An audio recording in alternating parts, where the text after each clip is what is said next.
ನಮಸ್ಕಾರ. ಜ್ಯೋತಿಷ್ಯದ ಅಭ್ಯಾಸದ ಪಾಠಕ್ಕೆ ಸ್ವಾಗತ.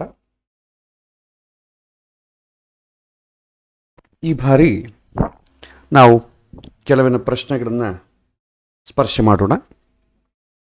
ಹಿಂದೆ ಒಬ್ಬ ವಿದ್ಯಾರ್ಥಿ ಒಂದು ಪ್ರಶ್ನೆಯನ್ನು ಕೇಳಿದರು, ಅದನ್ನು ಮರೆತು ಬಿಟ್ಟಿದ್ದೆ ಹೇಳೋದು. ಆ ವಿಚಾರವನ್ನು ಇವತ್ತು ಡಿಸ್ಕಸ್ ಮಾಡೋಣ. ಏನು ಪ್ರಶ್ನೆ ಅಂತಂದರೆ ದಗ್ಧ ರಾಶಿ ಬಗ್ಗೆ.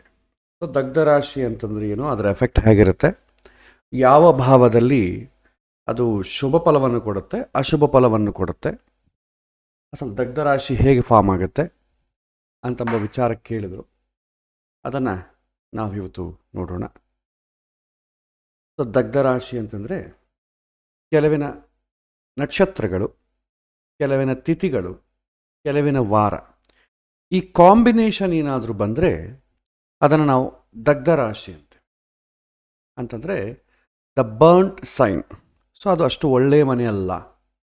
ಸೊ ದಗ್ಧ ಯೋಗ ಅಂತ ನಾವು ಕೇಳಿದ್ದೇವೆ. ದಗ್ಧ ರಾಶಿ, ದಗ್ಧ ಯೋಗ, ಮುಹೂರ್ತ ವಿಚಾರದಲ್ಲಿ ದಗ್ಧ ಯೋಗ ಅಂತ ನಾವು ಕರಿತೇವೆ. ಇದನ್ನು ಹೇಗೆ ನಾವು ಕಂಡುಹಿಡಬೇಕು?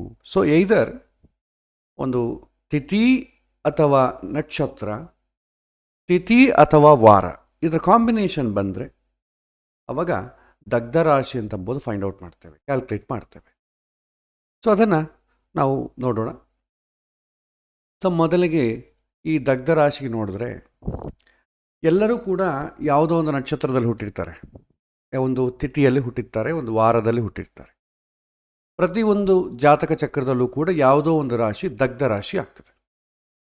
ಹೇಗೆ ಅಂತಂದರೆ, ಯಾರಾದರೂ ಪ್ರಥಮ ತಿಥಿಯಲ್ಲಿ ಹುಟ್ಟಿದರೆ ಆ ಪ್ರಥಮದ ತಿಥಿಯಲ್ಲಿ ಹುಟ್ಟಿದವರಿಗೆ ತುಲಾ ರಾಶಿ ಅಥವಾ ಮಕರ ರಾಶಿ ದಗ್ಧ ರಾಶಿ ಆಗ್ತದೆ. ಅಂದರೆ ತುಲಾ ರಾಶಿಯಲ್ಲಿರುವಂಥ ನಕ್ಷತ್ರಗಳಲ್ಲಿ ಜನನ ಆದರೆ ಅಥವಾ ಮಕರ ರಾಶಿಯಲ್ಲಿ ಇದ್ದಂಥ ನಕ್ಷತ್ರಗಳಲ್ಲಿ ಜನನ ಆದರೆ ಪ್ರಥಮ ತಿಥಿ ಬಂದಾಗ ಅದು ದಗ್ಧ ರಾಶಿ ಆಗ್ತದೆ. ತುಲಾ ಅಂದರೆ ಈಗ ಸಪೋಸ್ ಸ್ವಾತಿ ನಕ್ಷತ್ರದಲ್ಲಿ ಹುಟ್ಟಿದ್ದಾರೆ ಅಂತ ಅಂದ್ಕೊಳ್ಳೋಣ. ಸ್ವಾತಿ ನಕ್ಷತ್ರದ ತುಲಾ ರಾಶಿ ಬರುತ್ತೆ. ಸೊ ಅದೇ ಸಮಯದಲ್ಲಿ ಅವನು ಪ್ರಥಮ ತಿಥಿಯಲ್ಲಿ ಹುಟ್ಟಿದರೆ ಆ ತುಲಾ ರಾಶಿ ಏನಾಗುತ್ತೆ, ದಗ್ಧ ರಾಶಿ. ಅದೇ ರೀತಿ ದ್ವಿತೀಯಕ್ಕೆ ಧನುಸ್ಸು ಮತ್ತು ಮೀನರಾಶಿ ದಗ್ಧ ರಾಶಿ ಆಗ್ತದೆ. ತೃತೀಯಕ್ಕೆ ಸಿಂಹ ಮಕರ, ಚತುರ್ಥಿಗೆ ವೃಷಭ ಮತ್ತು ಕುಂಭ, ಮತ್ತು ಪಂಚಮಿಗೆ ಮಿಥುನ, ಪಂಚಮಿಗೆ ದಯವಿಟ್ಟು ಮ್ಯೂಟ್ ಮಾಡಿಕೊಳ್ಳಿ, ಅನ್ಮ್ಯೂಟ್ ಮಾಡಲಿಕ್ಕೆ ಹೋಗಬೇಡಿ. ಪಂಚಮಿ ತಿಥಿಗೆ ಮಿಥುನ ಮತ್ತು ಕನ್ಯಾ ರಾಶಿ ದಗ್ಧ ರಾಶಿ, ಷಷ್ಠಿ ತಿಥಿಗೆ ಮೇಷ ಮತ್ತು ಸಿಂಹ, ಸಪ್ತಮಿಗೆ ಕರ್ಕ ಧನುಸ್ಸು, ಅಷ್ಟಮಿಗೆ ಮಿಥುನ ಅಥವಾ ಕನ್ಯಾ, ನವಮಿಗೆ ಸಿಂಹ ವೃಶ್ಚಿಕ, ದಶಮಿಗೆ ಸಿಂಹ ವೃಶ್ಚಿಕ, ಏಕಾದಶಿಗೆ ಧನುಸ್ಸು ಮೀನ, ದ್ವಾದಶಿಗೆ ತುಲಾ ಮಕರ. ಈ ಥರ ಲಿಸ್ಟ್ ಇದೆ. ಹುಣ್ಣಿಮೆ ಅಮಾವಾಸ್ಯೆಗಳನ್ನು ಬಿಟ್ಟು ಉಳಿದದ್ದು ಎಲ್ಲದಕ್ಕೂ ಕೂಡ ದಗ್ಧ ರಾಶಿ ಅಂತ ಇರುತ್ತೆ. ಇದಕ್ಕೆ ನಾನು ನಿಮಗೆ ಕಳಿಸ್ತೇನೆ, ನೋಟ್ಸ್ ಕಳಿಸ್ತೇನೆ. ಇಲ್ಲಿ ವಿಚಾರ ಏನಂತಂದರೆ, ಇದು ಎಲ್ಲರಿಗೂ ಗೊತ್ತಿದ್ದಂಥ ಸ್ಟ್ಯಾಂಡರ್ಡ್ಸ್, ಇದು ಬುಕ್ಸಲ್ಲಿ ಸಿಗತ್ತೆ. ಅದೇ ರೀತಿ ನಕ್ಷತ್ರ ಮತ್ತು ವಾರ ಕಾಂಬಿನೇಷನ್ ತೊಗೊಂಡ್ರೆ ಭಾನುವಾರ ಭರಣಿ ನಕ್ಷತ್ರ ಇದ್ದರೆ ದಗ್ಧ ಯೋಗ, ಚಿತ್ತ ಮತ್ತು ಸೋಮವಾರ ಹುಟ್ಟಿದರೆ ದಗ್ಧ ಯೋಗ. ಆಮೇಲೆ ಉತ್ತರಾಷಾಢ ಮಂಗಳವಾರ ಹುಟ್ಟಿದರೆ, ಉತ್ತರಾಷಾಢ ನಕ್ಷತ್ರದಲ್ಲಿ ಮಂಗಳವಾರ ಏನಾಗುತ್ತೆ, ದಗ್ಧ ಯೋಗ. ಇದು ಹುಟ್ಟೋದಲ್ಲ, ಆ್ಯಕ್ಚುಲಿ ಮುಹೂರ್ತ ವಿಚಾರದಲ್ಲಿ ನೋಡ್ತೇವೆ. ಒಂದು ವೇಳೆ ಉತ್ತರಾಷಾಢ ನಕ್ಷತ್ರ ಆಗಿ ಅವತ್ತು ಮಂಗಳವಾರ ಆಯಿತು ಅಂದರೆ ದಗ್ಧ ಯೋಗ. ಭರಣಿ ನಕ್ಷತ್ರ ಆಗಿ ಭಾನುವಾರ ಆದರೆ ದಗ್ಧ ಯೋಗ. ಆದರೆ ಭರಣಿ ನಕ್ಷತ್ರದಲ್ಲಿ ನಾವು ಯಾವ ಶುಭ ಕಾರ್ಯ ಮಾಡಲ್ಲ. ಅದೇ ಚಿತ್ತ ನಕ್ಷತ್ರದಲ್ಲಿ ಶುಭ ಕಾರ್ಯ ಮಾಡ್ತೇವೆ, ಸೋಮವಾರ ಮಾಡ್ತೇವೆ. ಸೋಮವಾರ ಏನಾದರೂ ಚಿತ್ತ ನಕ್ಷತ್ರ ಬಂದರೆ ದಗ್ಧ ಯೋಗ, ಅದಷ್ಟು ಒಳ್ಳೆಯ ದಿನ ಅಲ್ಲ. ಮುಹೂರ್ತ ವಿಚಾರದಲ್ಲಿ ನಾವು ಪಂಚಾಂಗವನ್ನು ಆಯ್ಕೆ ಮಾಡಿಕೊಳ್ಳೋ ಕಾಲಕ್ಕೆ ಇದನ್ನು ನೋಡಬೇಕು. ಉತ್ತರಾಷಾಢ ಮಂಗಳವಾರ ನಾವು ಮಾಡಲ್ಲ, ಟೆನ್ಷನ್ ಇಲ್ಲ. ಅದೇ ಧನಿಷ್ಠ ಮಾಡ್ತೇವೆ ಮತ್ತು ಬುಧವಾರ ಮಾಡ್ತೇವೆ. ಸೊ ಧನಿಷ್ಠ ನಕ್ಷತ್ರ ಬುಧವಾರ ಏನಾದರೂ ಬಂತಂದರೆ ದಗ್ಧ ಯೋಗ. ಮತ್ತು ಉತ್ತರ ಫಲ್ಗುಣಿ ಮತ್ತು ಗುರುವಾರ ಎರಡೂ ಒಳ್ಳೆಯದು. ಸೊ ಅದರಲ್ಲಿನೇ ಬಂದರೆ ದಗ್ಧ ಯೋಗ. ಜ್ಯೇಷ್ಠ ನಕ್ಷತ್ರ ಶುಕ್ರವಾರ ಬಂದರೆ ದಗ್ಧ ಯೋಗ. ರೇವತಿ ನಕ್ಷತ್ರ ಶನಿವಾರ ಬಂದರೆ ದಗ್ಧ ಯೋಗ. ಸೊ ಇದನ್ನು ಮುಹೂರ್ತ ವಿಚಾರದಲ್ಲಿ ನಾವು ನೋಡ್ತೇವೆ. ಅದೇ ರೀತಿ ಒಂದು ನಿಮಿಷ, ಈ ಕಾಂಬಿನೇಷನ್ ಆಫ್ ದಿನ ಮತ್ತು ತಿಥಿ ಅದೆರಡನ್ನು ತಗೊಂಡ್ರೆ ಭಾನುವಾರ ದ್ವಾದಶಿ ದಗ್ಧಯೋಗ, ಶುಕ್ರವಾರ ಏಕಾದಶಿ ಬಂದರೆ ದಗ್ಧಯೋಗ, ಮಂಗಳವಾರ ಪಂಚಮಿ ಬಂದರೆ ದಗ್ಧಯೋಗ, ಬುಧವಾರ ತೃತೀಯ ಬಂದರೆ ದಗ್ಧಯೋಗ, ಗುರುವಾರ ಷಷ್ಠಿ ತಿಥಿ ಬಂದರೆ ದಗ್ಧಯೋಗ, ಶುಕ್ರವಾರ ಅಷ್ಟಮಿ ತಿಥಿ ಬಂದರೆ ದಗ್ಧಯೋಗ, ಶನಿವಾರ ನವಮಿ ತಿಥಿ ಬಂದರೆ ದಗ್ಧಯೋಗ. ಇದು ಇದು ಬುಕ್ಕಲ್ಲಿ ಸಿಗತ್ತೆ ನಿಮಗೆ ಡೇಟಾ. ಬಟ್ ಇಲ್ಲಿ ಅವರು ಕೇಳಿರುವಂಥ ಪ್ರಶ್ನೆ ಏನಂತಂದರೆ, ಈ ದಗ್ಧ ರಾಶಿಗಳೇನಿದೆ ಅಲ್ವಾ, ಈ ದಗ್ಧ ರಾಶಿಗಳಲ್ಲಿ ಶುಭಗ್ರಹಗಳಾಗಲಿ ಪಾಪಗ್ರಹಗಳಾಗಲಿ ಬಂದರೆ ಏನು ಮಾಡ್ತದೆ? ಶುಭವನ್ನುಂಟು ಮಾಡ್ತದ ಅಥವಾ ಅಶುಭವನ್ನುಂಟು ಮಾಡ್ತದ ಅಂತಂಬೋದು ಅವರ ಪ್ರಶ್ನೆಯನ್ನು ಕೇಳಿದ್ದಾರೆ. ಇಲ್ಲಿ ನಾವು ಹೇಳ್ಬೋದು, ದಗ್ಧ ರಾಶಿ ಅಂತಂಬುದು ಒಳ್ಳೆಯದಲ್ಲ. ದಗ್ಧ ರಾಶಿಯಲ್ಲಿ ನಿಯಮ ಏನಂತಂದರೆ, ಒಂದು ವೇಳೆ ನಮ್ಮ ಜಾತಕ ಚಕ್ರದಲ್ಲಿ ಜನ್ಮ ಲಗ್ನದಿಂದ ಯಾವುದಾದ್ರೂ ದಗ್ಧ ರಾಶಿ ಆಗುತ್ತೋ, ಜನ್ಮ ಲಗ್ನದಿಂದ ಆ ದಗ್ಧ ರಾಶಿ ಏನಾದರೂ 6, 8, 12ನೇ ಭಾವ ಏನಾದರೂ ಆದರೆ ಅದು ಒಳ್ಳೆಯದು. ಆ್ಯಕ್ಚುಲಿ 6, 8, 12 ಮನೆ ಒಳ್ಳೆಯದಲ್ಲ. ಆದರೆ ಆ 6, 8, 12 ಮನೆಯಲ್ಲಿ ಯಾವುದಾದ್ರೂ ಒಂದು ದಗ್ಧ ರಾಶಿ ಆಯ್ತು ಅಂದ್ಕೊಳ್ಳಿ, ಅದು ಒಳ್ಳೆಯದು. ಇದು ನಿಯಮ. ಮತ್ತು ಶುಭಗ್ರಹಗಳೇನಾದರೂ ದಗ್ಧ ರಾಶಿಯಲ್ಲಿದ್ದರೆ ಅವಾಗ ಏನು ಮಾಡ್ತದೆ? ಒಳ್ಳೆಯದೋ ಕೆಟ್ಟದ್ದು? ಶುಭಗ್ರಹಗಳು ದಗ್ಧ ರಾಶಿಯಲ್ಲಿರೋದು ಒಳ್ಳೆಯದಲ್ಲ. ಅದೇ ರೀತಿ ಪಾಪಗ್ರಹಗಳು ದಗ್ಧ ರಾಶಿಯಲ್ಲಿದ್ದರೆ ತುಂಬ ಒಳ್ಳೆಯದು. ಇದೊಂದು ನಿಯಮ. ಮತ್ತು ಒಂದು ವೇಳೆ ಶುಭಗ್ರಹಗಳಿತ್ತು ಅಂದುಕೊಳ್ಳೋಣ, ಆ ಶುಭಗ್ರಹಗಳೇನಾದರೂ ವಕ್ರಿಯಾದರೆ, ಶುಭಗ್ರಹಗಳು ವಕ್ರಿಯಾದರೆ ಆವಾಗ ತುಂಬ ಒಳ್ಳೆಯದು. ವಕ್ರಿಯಾದಂಥ ಶುಭಗ್ರಹ ದಗ್ಧ ರಾಶಿಯಲ್ಲಿದ್ದರೆ ಒಳ್ಳೆಯದು. ಅದೇ ರೀತಿ ವಕ್ರಿಯಾದಂಥ ಪಾಪಗ್ರಹ ದಗ್ಧ ರಾಶಿಯಲ್ಲಿ ಒಳ್ಳೆಯದಲ್ಲ. ಈಗ ರಾಹುಕೇತುಗಳು ಯಾವಾಗೂ ಗಮನದಲ್ಲೇ ಇರ್ತವೆ, ಅವು ಪಾಪಗ್ರಹಗಳು. ಸೊ ದಗ್ಧ ರಾಶಿಯಲ್ಲಿ ರಾಹುಕೇತುಗಳಿದ್ದರೆ ತುಂಬ ಒಳ್ಳೆಯದು. ಕೆಲವೇನು ಕಂಡೀಷನ್ ಏನಾಗುತ್ತೆ, ಶುಭಗ್ರಹಗಳು ಇರ್ತವೆ, ಪಾಪಗ್ರಹಗಳು ಇರ್ತವೆ, ಆವಾಗ ಏನು ಮಾಡಬೇಕು? ಅದರ ದಶೆಗಳನ್ನು ನೋಡ್ಕೋಬೇಕು. ಶುಭಗ್ರಹ ಇರುವಂಥ ದಶೆ ಇದ್ದರೆ ಒಳ್ಳೆಯದು. ಅದು ಏನಾಗ್ತದೆ? ಶುಭಗ್ರಹ ವಕ್ರಿಯಾಗದೇ ಇರುವಂಥ ಶುಭಗ್ರಹ ದಗ್ಧ ರಾಶಿಯಲ್ಲಿ ಒಳ್ಳೆಯದಲ್ಲ. ಆ ಶುಭಗ್ರಹ ಪೀರಿಯಡಲ್ಲಾಗಲಿ ಅಥವಾ ಅಂತರ್ದಶೆ ಪ್ರತ್ಯಂತರ ದಶೆಗಳಲ್ಲಿ ಒಳ್ಳೆಯದಲ್ಲ. ಅದೇ ಒಂದು ಪಾಪಗ್ರಹ ದಗ್ಧ ರಾಶಿಯಲ್ಲಿದ್ದರೆ ಅವನ ದಶೆ, ಅಂತರ್ದಶೆ, ಪ್ರತ್ಯಂತರ ದಶೆಯಲ್ಲಿ ಒಳ್ಳೆಯದಾಗ್ತದೆ, ಫೇವರಬಲ್ ಆಗ್ತದೆ. ಏನು ಫೇವರಬಲ್ ಆಗುತ್ತೆ ಅಂತಂಬೋದು ಅದು ಯಾವ ಭಾವ, ಆ ಗ್ರಹದ ಕಾರಕತ್ವ ಏನಿದೆ ಅದರ ಮೇಲೆ ಆಧಾರ ಪಟ್ಟಿರ್ತದೆ. ಸೊ ಇದು ನೆನಪಿಟ್ಕೊಳ್ಬೇಕು. ಪ್ರತಿಯೊಬ್ಬರಿಗೂ ಕೂಡ ಯಾವುದೋ ಒಂದು ತಿಥಿ ನಕ್ಷತ್ರದಲ್ಲಿ ಹುಟ್ಟಿರ್ತಾರೆ. ಆ ಯಾವ ತಿಥಿಗೆ, ಇಲ್ಲಿ ತಿಥಿಯನ್ನು ನೋಡ್ಕೊಳ್ಳಿ, ಯಾವ ತಿಥಿಯಲ್ಲಿ ಹುಟ್ಟುತ್ತಾರೋ ಅದಕ್ಕೆ ದಗ್ಧ ರಾಶಿ ಯಾವುದು ಅಂತ ತಿಳ್ಕೊಳ್ಳಿ. ಯಾವ ತಿಥಿಯಲ್ಲಿ ಹುಡ್ತಾರೋ ಅದಕ್ಕೆ ದಗ್ಧ ರಾಶಿ ಯಾವುದು ಅಂತ ತಿಳ್ಕೊಂಡು ಆ ದಗ್ಧ ರಾಶಿಗೆ ಅನುಗುಣವಾಗಿ ಶುಭಗ್ರಹಗಳಿದ್ರೆ ಏನಾಗ್ತದೆ, ಪಾಪಗ್ರಹಗಳೇನಾಗ್ತದೆ, ನಾವು ಇವಾಗ ಡಿಸ್ಕಸ್ ಮಾಡಿದ್ವಲ್ಲ ಅದನ್ನು ಅಪ್ಲೈ ಮಾಡಬೇಕು. ಯಾವ ತಿಥಿಯವರೆಗೆ ಯಾವ ರಾಶಿ ದಗ್ಧ ರಾಶಿ ಅಂತಂಬೋದು ನಾವು ಈ ಲಿಸ್ಟಲ್ಲಿ ನೋಡಿದ್ದೇವೆ. ಇದನ್ನು ಒಂದು ಡಾಕ್ಯುಮೆಂಟ್ ರೂಪದಲ್ಲಿ ನಿಮಗೆ ನಾನು ಕಳಿಸ್ತೇನೆ, ನೀವು ಅದನ್ನು ರೆಫರ್ ಮಾಡಿಕೊಳ್ಳು. ಇದು ஒரு ಪ್ರಶ್ನೆ ಕೇಳಿದ್ದು, ಬಹುಶಃ ಕ್ಲಿಯರ್ ಆಗಿರುತ್ತೆ ಅನ್ಸುತ್ತೆ. ಮತ್ತೆ ಫರ್ದರ್ ಇದರಲ್ಲಿ ಏನಾದರೂ ಪ್ರಶ್ನೆ ಇದ್ರೂ ಕೂಡ ಕೇಳಬಹುದು.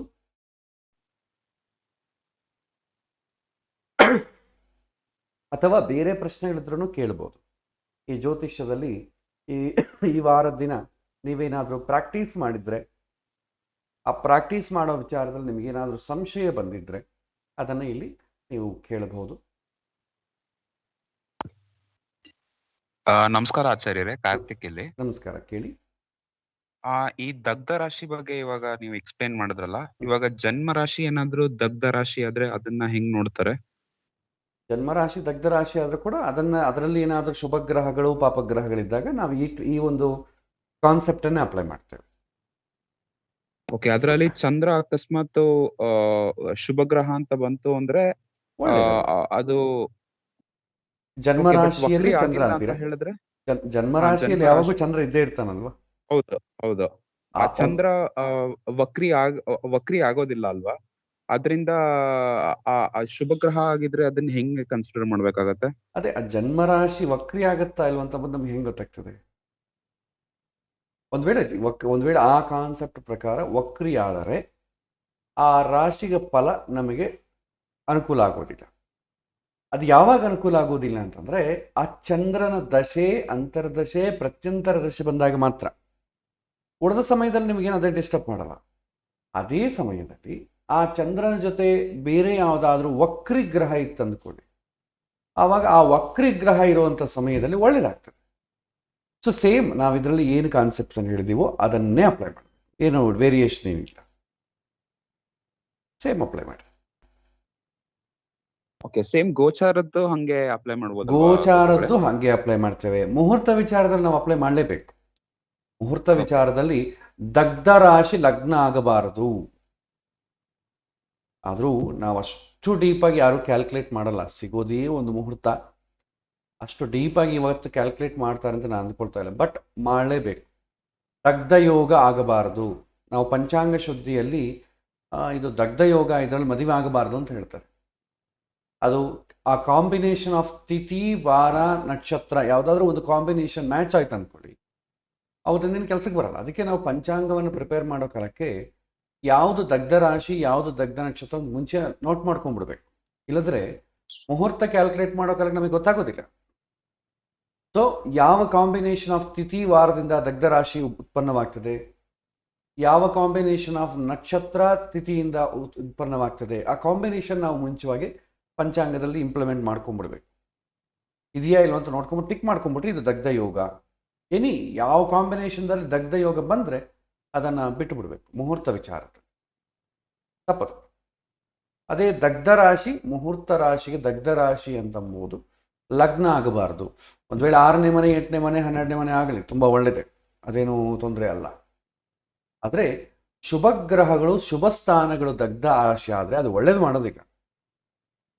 ಆ ಕಾನ್ಸೆಪ್ಟನ್ನು ಹೇಳ್ತಾರೆ. ಇದು ಅಡ್ವಾನ್ಸ್ಡ್ ಕಾನ್ಸೆಪ್ಟ್, ಬಟ್ ಇದನ್ನು ಅಪ್ಲೈ ಮಾಡೋದ್ರಲ್ಲೇ ನಾವು ನೋಡಬೇಕು. ಯಾಕೆಂತಂದರೆ ಅಪ್ಲೈ ಮಾಡಬೇಕು ಅಂತಂದರೆ ಅಷ್ಟು ನಮಗೆ ಹೊಳಿಬೇಕಲ್ವ. ಸೊ ಅದನ್ನು ಅಭ್ಯಾಸ ಮಾಡಿಕೊಂಡ್ರೆ ಖಂಡಿತ ಇಂಪ್ಲಿಮೆಂಟ್ ಮಾಡ್ಬೋದು. ಮತ್ತೇನಾದರೂ ಪ್ರಶ್ನೆ ಇದೆ ಕೇಳಿ. ಸರ್ ನಮಸ್ತೆ. ಕೇಳಿ ಸರ್, ಪಂಚಮಹಾಪುರುಷ ಯೋಗಗಳ ಬಗ್ಗೆ ತಿಳಿಸ್ಕೊಡ್ತೀರಾ? ಪಂಚಮಹಾಪುರುಷ ಯೋಗಗಳು ದೊಡ್ಡ ಯೋಗ ಕಾನ್ಸೆಪ್ಟ್ ಅದು. ಬಟ್ ಅದು ಡೌಟ್ ಇದ್ರೆ, ಅದರಲ್ಲಿ ಏನಾದರೂ ಯೋಗದ ಡೌಟ್ ಇದ್ರೆ ನಾನು ಹೇಳಬಲ್ಲೆ. ಬಟ್ ಕಾನ್ಸೆಪ್ಟ್ಸ್ ಹೇಳಬೇಕಂದ್ರೆ ಇಟ್ ಟೇಕ್ ಒಂದು 1 or 2 days ಕ್ಲಾಸ್ ಆಗ್ತದೆ. ಅದು ಬೇಡ. ಚಿಕ್ಕ ಕಾನ್ಸೆಪ್ಟ್ಸ್ ಆದರೆ ನಾನು ಹೇಳಬಲ್ಲೆ. ದೊಡ್ಡ ಕಾನ್ಸೆಪ್ಟು ಇದರಲ್ಲಿ ಕವರ್ ಮಾಡೋಕ್ಕಾಗಲ್ಲ. ಓಕೆ ಗುರುಗಳೇ. ಯೋಗಗಳು ಅಂತ ಟಾಪಿಕ್ ನಮಗೆ ಬರುತ್ತೆ ಮುಂದೆ. ಇನ್ನು ಸದ್ಯದಲ್ಲಿ ಈ ಒಂದು ಜ್ಯೋತಿಷ್ಯದ ಬ್ಯಾಚ್ ಒಂದು ಮುಗಿಲಿಕ್ಕೆ ಬಂದಿದೆ.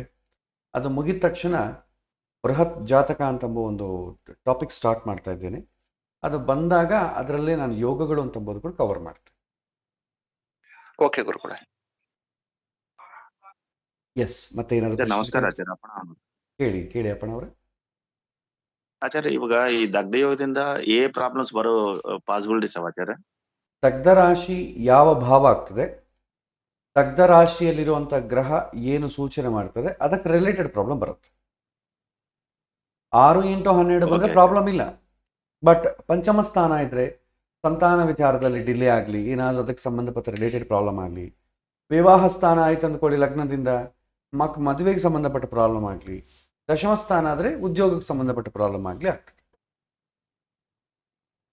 ಓಕೆ ಆಚಾರ್ಯ, ಓಕೆ. ಹಾಗೆ ನಾವು ಡೀಲ್ ಮಾಡಬೇಕು.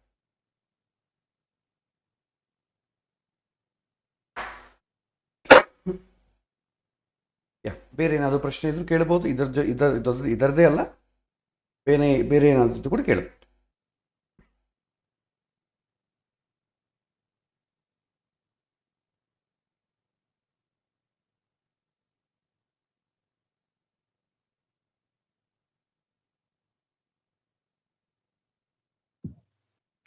ಆಚಾರ್ಯರೇ, ನಂಗೆ ಈ ಕುಜ ದೋಷದಲ್ಲಿ ಒಂದು ಡೌಟ್ ಇತ್ತು. ಹೇಳಿ. ಇವಾಗ ಸೌತ್ ಇಂಡಿಯಾದಲ್ಲಿ 2ನೇ ಭಾವ ಮತ್ತೆ 1ನೇ ಭಾವನೂ ಕನ್ಸಿಡರ್ ಮಾಡ್ತಾರೆ ಕುಜ ದೋಷದಲ್ಲಿ. ಬಟ್ ಹಂಗೆ ನಾರ್ತ್ ಇಂಡಿಯಾಗ ಹೋಯ್ತು ಅಂದ್ರೆ ಒಂದನೇ ಕನ್ಸಿಡರ್ ಮಾಡಲ್ಲ, ಇಲ್ಲ 2ನೇ ಕನ್ಸಿಡರ್ ಮಾಡಲ್ಲ. ಆ ವ್ಯತ್ಯಾಸ ಯಾಕೆ ಬರುತ್ತೆ ಗುರುಗಳೇ? ಅದು ಬೇಸ್ಡ್ ಆನ್ ಸಿಚುವೇಶನ್. ಏಕೆಂತಂದ್ರೆ ಆ್ಯಕ್ಚುಲಿ 3ನೇ ಮನೆಯಾಗಿದ್ರೂ ಕೂಡ ಕುಜದೋಷ ಅಂತ ಒನ್ಸ್ ಅಪಾನ್ ಎ ಟೈಮ್ ಇತ್ತು. ಅಂದರೆ ವೈವಾಹಿಕ ಜೀವನವನ್ನು ಕೆಡಿಸುವಂಥ ಸ್ಥಾನದಲ್ಲಿ ಕುಜ ಇದ್ದರೆ ಒಳ್ಳೆಯದಲ್ಲ. ಕುಜ ಅಂದರೆ ಏನು? ಕೋಪ, ಅಹಂಕಾರ, ಮತ್ತು ದ್ವೇಷ, ಶತ್ರುತ್ವ, ಈ ಥರ ಗುಣಗಳೆಲ್ಲ ಬರುತ್ತೆ. ಸೊ ಅದು ಯಾವ ಗುಣವೂ ಕೂಡ ಒಳ್ಳೆಯದಲ್ಲ. ಆದರೆ ವೈವಾಹಿಕ ಜೀವನಕ್ಕೆ ನಡೆಸಲಿಕ್ಕೆ ಕೆಲವಿನ ಸ್ಥಾನಗಳಿರ್ತಲ್ವ ಜಾತಕದಲ್ಲಿ, ಆ ಸ್ಥಾನಗಳಲ್ಲಿ ಈ ಕುಜ ಏನಾದರೂ ಇದ್ರೆ ಏನಾಗುತ್ತೆ, ಅದಕ್ಕೆ ವಿಪರೀತ ಆಗ್ತದೆ. ಈಗ ದ್ವಿತೀಯ ಸ್ಥಾನದಲ್ಲಿ ಏನಾದರೂ ಕುಟುಂಬ ಸ್ಥಾನ ಅಂತೇಳಿ, ಕುಟುಂಬದಲ್ಲಿ ಕುಜ ಇದ್ರೆ ಏನಾಗುತ್ತೆ, ದ್ವೇಷ, ಕುಟುಂಬದಲ್ಲಿ ಅಹಂಕಾರ, ಕುಟುಂಬದಲ್ಲಿ ಯುದ್ಧ, ಇದೆಲ್ಲ ಆಗ್ತದೆ. ಅದು ಒಳ್ಳೆಯದಲ್ಲ. ಯಾಕಂದರೆ ವಿವಾಹ ಅಂತಂದರೆ ಫ್ಯಾಮಿಲಿ ಕೂಡ ಬರುತ್ತೆ. ಮದುವೆಗೆ ಮುಂಚೆ ಅತ್ತೆ ಮಾವ, ಮದುವೆಗೆ ಪೂರ್ವಕವಾಗಿ ಅಪ್ಪ ಅಮ್ಮ, ಮದುವೆ ಆದಮೇಲೆ ಅತ್ತೆ ಮಾವ, ಮಕ್ಕಳು, ಇದೆಲ್ಲ ಸಂಸಾರ ಬರುತ್ತೆ. ಅದೆಲ್ಲ ಫ್ಯಾಮಿಲಿಗೆ ತೊಂದರೆ ಆಗ್ತದೆ. ಚತುರ್ಥ ಸ್ಥಾನದಲ್ಲಿ ತಂದ್ಕೊಳ್ಳಿ, ಪ್ರಾಪರ್ಟಿ ವಿಚಾರದಲ್ಲಿ ಏನಾಗುತ್ತೆ, ಈಗ ಪ್ರತಿಯೊಂದು ಮದುವೆ ಆದ ಮೇಲೆ ಅಣ್ಣ ತಮ್ಮಂದರು ಈ ಥರ ಏನಾದರೂ ಇದ್ದರೆ ಪ್ರಾಪರ್ಟಿ ವಿಚಾರದಲ್ಲಿ ಗಲಾಟೆ ಬರ್ತದೆ. ಅಣ್ಣ ತಮ್ಮಂದ್ರಾಗಲಿ ಅತ್ತಿ ಮಾವ ಜೊತೆಗಳು ಬರುತ್ತೆ. ಎಷ್ಟೊತ್ತು ನಾವು ನೋಡ್ತಾ ಇದ್ದೇವೆ, ತಂದೆ ಪಾಪ ಆಸ್ತಿ ಮಾಡಿರ್ತಾನೆ, ನಮಗೆ ಬೇಕು ಅಂತ, ಇವ್ರು ನಮಗೆ ಕೊಡಿ ಅಂತ, ಇದೆಲ್ಲ ಗಲಾಟೆಗಳಾಗ್ತದೆ. ಅದರಲ್ಲಿ ಆ ವಿಚಾರದಲ್ಲಿ ಅಹಂಕಾರ ಇರಬಾರದು, ಕೋಪ ಇರಬಾರದು, ದ್ವೇಷ ಇರಬಾರದು. ಇನ್ನು ಸಪ್ತಮ ಸ್ಥಾನ ಅಂತಂದರೆ ಇದು ದಾಂಪತ್ಯ ಜೀವನ, ಹುಡುಗ ಹುಡುಗಿ ಮಧ್ಯದಲ್ಲಿ ಒಂದು ಪ್ರೀತಿ ಅನುರಾಗ. ಅಲ್ಲಿ ಅಹಂಕಾರ ಇದ್ರೆ ಏನಾಗ್ತದೆ, ಅಲ್ಲಿ ಒಬ್ಬರು ಹೆಚ್ಚು ಒಬ್ಬರು ಕಡಿಮೆ ಅಂತ ಬರುತ್ತೆ. ಅದು ವೈವಾಹಿಕ ಜೀವನ ಸ್ಮೂತ್ ಆಗಿ ಹೋಗೋದಿಲ್ಲ. ಅಷ್ಟಮ ಸ್ಥಾನ ಸೌಭಾಗ್ಯ ಅಥವಾ ಆಯುಸ್ಸು ಅಂತೇವೆ, ಅಲ್ಲಿ ಕೂಡ ಕುಜ ಇರಬಾರದು. 12ನೇ ಮನೆಯನ್ನ ಶಯನ ಸುಖ ಅಂತೇವೆ, ಅಲ್ಲಿ ಕೂಡ ಕುಜ ಇದ್ದ ಅಂತ ಅಂದ್ಕೊಳ್ಳಿ, ಆ ಪರ್ಪಸ್ ಅನ್ನು ಕೆಡಿಸ್ತಾನೆ. ಅಂದರೆ ಯಾವ ಭಾವದಲ್ಲಿ ವೈವಾಹಿಕ ಜೀವನಕ್ಕೆ ಸಂಬಂಧಪಟ್ಟ ವಿಷಯಗಳಿದೆಯೋ ಅಲ್ಲಿ ಕುಜ ಇರಬಾರದಂತ. ನವಮ ಸ್ಥಾನ ಇದೆ, ನವಮ ಸ್ಥಾನಕ್ಕೆ ವೈವಾಹಿಕ ಜೀವನಕ್ಕೆ ಸ್ಟ್ರೈಟ್ ಅವೇ ಸಂಬಂಧಪಟ್ಟದ್ದೇನಿಲ್ಲ. ಆದರೂ ನವಮ ಭಾವದಲ್ಲಿ ಕುಜ ಇದ್ರೆ ಏನಾಗುತ್ತೆ, ಈ ಧಾರ್ಮಿಕ ವಿಚಾರಗಳಲ್ಲಿ ಅಹಂಕಾರ ಆಗ್ತದೆ. ಸೊ ಧಾರ್ಮಿಕ ವಿಚಾರದಲ್ಲಿ ಉನ್ಮತ್ತವಾಗಿರೋದು ಇವತ್ತಿನ ಕಲಿಯುಗದಲ್ಲಿ ಏನು ತೊಂದರೆ ಇಲ್ಲ. ಬಟ್ ಇದು ಕೃತಯುಗವೋ ತ್ರೇತಾಯುಗವೋ ಆಗಿತ್ತು ಅಂದ್ಕೊಳ್ಳಿ, ಆವಾಗ ತೊಂದರೆ. ಯಾಕಂದರೆ ಅವನು ದೇವರು ಅಂಬೋದಿಲ್ಲ. ಈಗ ರಾವಣಾಸುರ, ಮಂಡೋದರಿ, ಆಮೇಲೆ ವಾಲಿ, ತಾರ, ಇವರೆಲ್ಲ ಕೂಡ ಯಾರೂ ಕೂಡ ಧಾರ್ಮಿಕವಾಗಿ ನಡ್ಕೊಂಡವರಲ್ಲ. ಆದರೆ ಅವ್ರ ಹೆಂಡತಿ ಅಂದರೆ ತುಂಬ ಚಿಂತೆ ಪಡ್ತಾ ಇದ್ರು. ಸೊ ಹೀಗೆ ನಮಗೆ ವಿವಾಹಕ್ಕೆ ಕನೆಕ್ಟೆಡ್ ಆಗಿರುವಂಥ ಯಾವ ಹೌಸಲ್ಲಾದರೂ ಕುಜ ಕೂತುಕೊಂಡ್ರೆ ಆವಾಗ ತೊಂದರೆ. ಅದು ಯಾವುದಾದ್ರೂ ಆಗ್ಬೋದು. ಈಗ ಲಗ್ನದಲ್ಲಿ ಅಂತಂದ್ರೇನು, ಲಗ್ನ ಅಂತಂದ್ರೆ ಏನು, ಮನುಷ್ಯನ ಸ್ವರೂಪ, ಆಟಿಟ್ಯೂಡ್. ಈ ಆಟಿಟ್ಯೂಡಲ್ಲಿ ಕುಜ ಇದ್ರೆ ಏನಾಗುತ್ತೆ, ಅವನು ನ್ಯಾಚುರಲಿ ಹೀಸ್ ಎ ಕೋಪ ಸ್ವಭಾವ. ಅವನಿಗೆ ನ್ಯಾಚುರಲ್ ಆಗಿ ಕೋಪ ಜಾಸ್ತಿ ಇರುತ್ತೆ.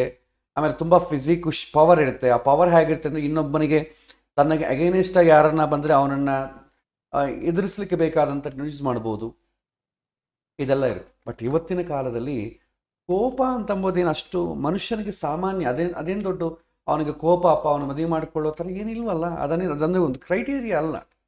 ಅದಕ್ಕೆ ನಾವು ಲಗ್ನದಲ್ಲಿ ಕುಜ ಇದ್ದರೆ ದೊಡ್ಡ ಕನ್ಸಿಡರ್ ಮಾಡಲ್ಲ. 2ನೇ ಮನೆಗಿದ್ರೆ ಕನ್ಸಿಡರ್ ಮಾಡ್ತೇವೆ. ಯಾಕಂದರೆ ಎಷ್ಟು ಕೋಪ ಇದ್ದರೂ ಕೂಡ ಯಾರಾದರೂ ಪ್ರೀತಿಯಾಗಿದ್ದರೆ ಅವರ ಮೇಲೆ ಆ ಕೋಪವನ್ನು ತೋರಿಸೋದಿಲ್ಲ. ಹಾಗಾಗಿ ವಿವಾಹಕ್ಕೆ ಕುಜದೋಷ ಲಗ್ನದಲ್ಲಿ ತೊಂದರೆ ಇಲ್ಲ ಅಂತ ನಾವು ಅಂತೇವೆ. ಅದು ಕಾಲಕ್ಕೆ ತಕ್ಕಂತೆ. ನೀವು ಬೇರೆ ಕಾಲದಲ್ಲಿ ಹೋದರೆ ನಿಮಗೆ ಅದು ದೋಷವೇ. ನೀವು ಒಂದು 50 ವರ್ಷದ ಹಿಂದೆ ಹೋದರೆ ಲಗ್ನದಲ್ಲಿರೋದು ದೋಷವೇ. ಯಾಕೆಂತಂದರೆ ಎಲ್ಲರೂ ಸಾಫ್ಟ್ ಆಗಿದ್ದಾಗ ಇವನೊಬ್ಬನೇ ಆಡ ಕಾಣ್ತಾನೆ. ಇವತ್ತಿನ ಕಾಲ ಕೋಪ ಇಲ್ಲದವ್ರು ಯಾರು? ಎಲ್ಲರಿಗೂ ಕೋಪ ಇದಲ್ವಾ. ಹಾಗಾಗಿ ಆ ಕೋಪ ಇರೋದ್ರಲ್ಲಿ ಇವಂದು ಒಂದು ಕೋಪ ಆಗ್ತದೆ. ಅದೇನು ದೊಡ್ಡ ಪ್ರದರ್ಶನ ಅದೇನು ಆಗಲ್ಲ, ಅಷ್ಟು ಹೈಲೈಟ್ ಆಗಲ್ಲ. ಹಾಗಾಗಿ ನಾವು ಇವತ್ತಿನ ಕಾಲಕ್ಕೆ ಲಗ್ನದಲ್ಲಿ ಕುಜ ಇದ್ರೆ ಕುಜದೋಷ ಅಂತ ನಾವು ಕನ್ಸಿಡರ್ ಮಾಡಲ್ಲ. ಆದರೆ ಕುಜದೋಷ ಯಾಕೆ ಅಂತ ನೋಡೋ ಕಾಲಕ್ಕೆ ಅದು ಕುಜದೋಷ ಏನು ಮಾಡುತ್ತೆ ಅಂತ ನೋಡ್ಬೇಕು. ಆ ಏನು ಮಾಡುತ್ತೆ ಅಂತಂಬೋದ್ರ ಮೇಲೆ ಕುಜದೋಷ ಇದೆಯೋ ಇಲ್ಲವೋ, ಅದರ ಎಫೆಕ್ಟ್ ಇದೆಯೋ ಇಲ್ವೋ ಅಂತಂಬೋದು ನೋಡ್ತೇವೆ. ಕೆಲವೊಮ್ಮೆ ಕುಜದೋಷ ಇದ್ರೂ ಕೂಡ ನಾವು ಎಸ್ ಅಂತೇವೆ. ಯಾಕೆ ಅಂತಂದರೆ ಆ ಹುಡುಗ ಹುಡುಗಿ ವಿಚಾರದಲ್ಲಿ, ಪ್ರೀತಿ ವಿಚಾರದಲ್ಲಿ ಇವರಿಬ್ಬರು ಚೆನ್ನಾಗಿರ್ತಾರೆ, ಗ್ರಹ ಮೈತ್ರಿ ಇದೆ, ಇಬ್ಬರ ಜಾತಕದಲ್ಲೂ ಸಪ್ತಮ ಸ್ಥಾನ ಚೆನ್ನಾಗಿದೆ, ಶುಭಗ್ರಹಗಳ ಸಂಬಂಧ ಇದೆ ಅಂತಂದರೆ ಕುಜದೋಷ ಇದ್ರೂ ಕೂಡ ಮದುವೆ ಮುಂದುವರಿಸಬಹುದು. ಏಕೆಂತಂದರೆ ಕೋಪ ದ್ವೇಷ ಇದ್ರೂ ಕೂಡ ಬೇರೆ ವಿಷಯಗಳು ಪ್ಯಾಚಪ್ ಮಾಡ್ತದೆ.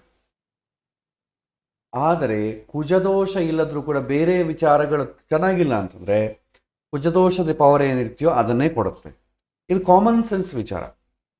ಕುಜದೋಷದಿಂದ ಅಹಂಕಾರ, ಕೋಪ, ಯುದ್ಧ, ಶತ್ರು ಭಾವನೆ ಇದೆಲ್ಲ ಬರುತ್ತೆ. ಇದು ವೈವಾಹಿಕ ಜೀವನಕ್ಕೆ ಒಳ್ಳೆಯದಲ್ಲ. ಸೊ ಈ ವಿಚಾರ ನಾವು ಆಲೋಚನೆ ಮಾಡಿ, ಅದು ನಾರ್ತ್ ಇಂಡಿಯಾದಲ್ಲಿ ನೋಡ್ಬೋದು, ಸೌತ್ ಇಂಡಿಯಾದಲ್ಲಿ ನೋಡ್ಬೋದು. ನಮಗೆ ಕಾನ್ಸೆಪ್ಟ್ ಇಂಪಾರ್ಟೆಂಟ್. ಯಾರು ಯಾವ್ದು ಬೇಕಾದ್ರೆ ನೋಡ್ಕೊಳ್ಳಿ, ಬಟ್ ಕಾನ್ಸೆಪ್ಟ್ ಗೊತ್ತಾಯ್ತು ಅಂದ್ಕೊಳ್ಳಿ, ಯಾವ್ದು ಕನ್ಸಿಡರ್ ಮಾಡಬೇಕು ನಿಮಗೆ ಗೊತ್ತಾಗ್ತದೆ. ಅದು ಒಂದು ಪ್ರಾಂತಕ್ಕೆ ಸಂಬಂಧಪಟ್ಟದ್ದಲ್ಲ. ನಾವು ಇದನ್ನು ನೋಡ್ತೇವೆ, ನೀವು ಅದನ್ನು ನೋಡಿ. ಇವಾಗ ದ್ರವಿಡ ಸಂಪ್ರದಾಯದಲ್ಲಿ ನಾವು ರಾಹುಕಾಲ ನೋಡ್ತೇವೆ ಅಂತಾರೆ. ಇನ್ನು ನಮಗೆ ಬೇರೆ ಸಂಪ್ರದಾಯಗಳಲ್ಲಿ ನಮಗೆ ರಾಹುಕಾಲ ಇಲ್ಲ ಅಂತಾರೆ. ಇನ್ಫ್ಯಾಕ್ಟ್ ಜ್ಯೋತಿಷ್ಯದಲ್ಲಿ ಪುಸ್ತಕಗಳು ಕೂಡ ರಾಹುಕಾಲದ ಬಗ್ಗೆ ಇಲ್ಲ. ಕೆಲವೊಂದು ಸಂಪ್ರದಾಯದಲ್ಲಿ ಫಾಲೋ ಆಗ್ತಾರೆ, ಬಟ್ ಕಾಮನ್ ಸೆನ್ಸ್ ಯಾಕೆ ಫಾಲೋ ಆಗಬೇಕು? ಈಗ ಈಗ UK ಅಲ್ಲಿ ಜೀನ್ಸ್ ಪ್ಯಾಂಟ್ ಹಾಕ್ತಾರೆ. ಜೀನ್ಸ್ ಪ್ಯಾಂಟ್ ಯಾಕೆ ಹಾಕ್ತಾರೆ? ಚಳಿಯಿಂದ ರಕ್ಷಣೆಗೋಸ್ಕರ ಹಾಕ್ತಾರೆ. ನಾವು ಇಂಡಿಯಾದಲ್ಲಿ, ಕೇರಳದಲ್ಲಿ, ತಮಿಳುನಾಡಲ್ಲಿ ಬಿಸಿ ಸುಟ್ಟೋಗ್ತದೆ. ನಾವು ಜೀನ್ಸ್ ಪ್ಯಾಂಟ್ ಹಾಕ್ತೀವಿ ಅಂತಂದರೆ ಲಾಜಿಕ್ ಏನಾದರೂ ಇದೆಯಾ? ಸ್ಟೈಲಿಗೆ ಹಾಕ್ಕೊಳ್ಬೋದಷ್ಟೇ. ಆದರೆ ಆ ಸೆಕೆಗೆ, ಆ ಬಿಸಿಗೆ ಜೀನ್ಸ್ ಪ್ಯಾಂಟ್ ಹಾಕ್ಕೊಂಡು ಏನಾಗುತ್ತೆ? ಒಳಗಿರುವಂಥ ಚರ್ಮ ಎಲ್ಲ ಕಿತ್ತು ಹೋಗ್ತದೆ ಆ ಬಿಸಿಗೆ. ಆದರೆ ನಾವು ಯಾವುದೇ ಒಂದು ಆಚರಣೆ ಮಾಡೋ ಕಾಲಕ್ಕೆ ಏನು ಯಾವುದಕ್ಕೋಸ್ಕರ ಆಚರಣೆ ಮಾಡ್ತಾ ಇದ್ದೀವಿ ಅಂತ ಗೊತ್ತಿಲ್ಲಾರ್ದ ಮಾಡ್ತೇವೆ. ಅದಕ್ಕೆ ಈ ಥರ ಅಂಧಾನುಕರಣೆ. ನಾವು ಭಾಳ ಜನ ಓಟ್ಸ್ ಯೂಸ್ ಮಾಡ್ತಾರೆ. ಎಷ್ಟೋ ಜನ ನೋಡಿ, ನಾವು ಓಟ್ಸ್ ತಿಂತೀವ್ರಿ, ಆರೋಗ್ಯಕ್ಕೆ ತುಂಬ ಒಳ್ಳೆಯದು. ಓಟ್ಸ್ ಎಂಬುದು ನಮ್ಮ ದೇಶದ ಪದಾರ್ಥ ಅಲ್ಲ. ನಮ್ಮ ದೇಶದ ಪದಾರ್ಥ ಗಾಳಿಗೆ ಬಿಡ್ತೇವೆ, ಅವ್ರ ಪದಾರ್ಥ ತಿಂತೇವೆ. ಬಟ್ರು ಜಾಮು ತಿಂತೇವೆ. ಯಾಕಂದರೆ ನಮ್ಮ ಪ್ರಕೃತಿಗೆ, ನಮ್ಮ ವಾತಾವರಣಕ್ಕೆ ಸೀಮಿತವಾದಂಥ ಫುಡ್ ಅಲ್ಲ. ನಾವು ಆ ಫುಡ್ ತಿಂದರೆ ನಮಗೆ ಕಷ್ಟ, ನಮ್ಮಂಥ ಫುಡ್ ಅವ್ರು ತಿಂದರೆ ಕಷ್ಟ. ಇದು ನಾವು ಲಾಜಿಕ್ ಇಲ್ಲದೆ ನಾವು ಅದರ ಬಗ್ಗೆ ತಿಳ್ಕೊಳ್ಳಾರ್ದೆ ಮಾಡ್ತೇವೆ. ಈ ಥರ ಎಷ್ಟೋ ಇದೆ ನಮ್ಮ ವಾಂಗ್ಮಯದಲ್ಲಿ, ನಮ್ಮ ಆಚಾರ ವಿಚಾರಗಳಲ್ಲಿ. ನಮಗೆ ಗೊತ್ತಿಲ್ಲದ್ರೂ ಪಕ್ಕದವನನ್ನು ಕಾಪಿ ಹೊಡೆದು ಮಾಡ್ತೇವೆ.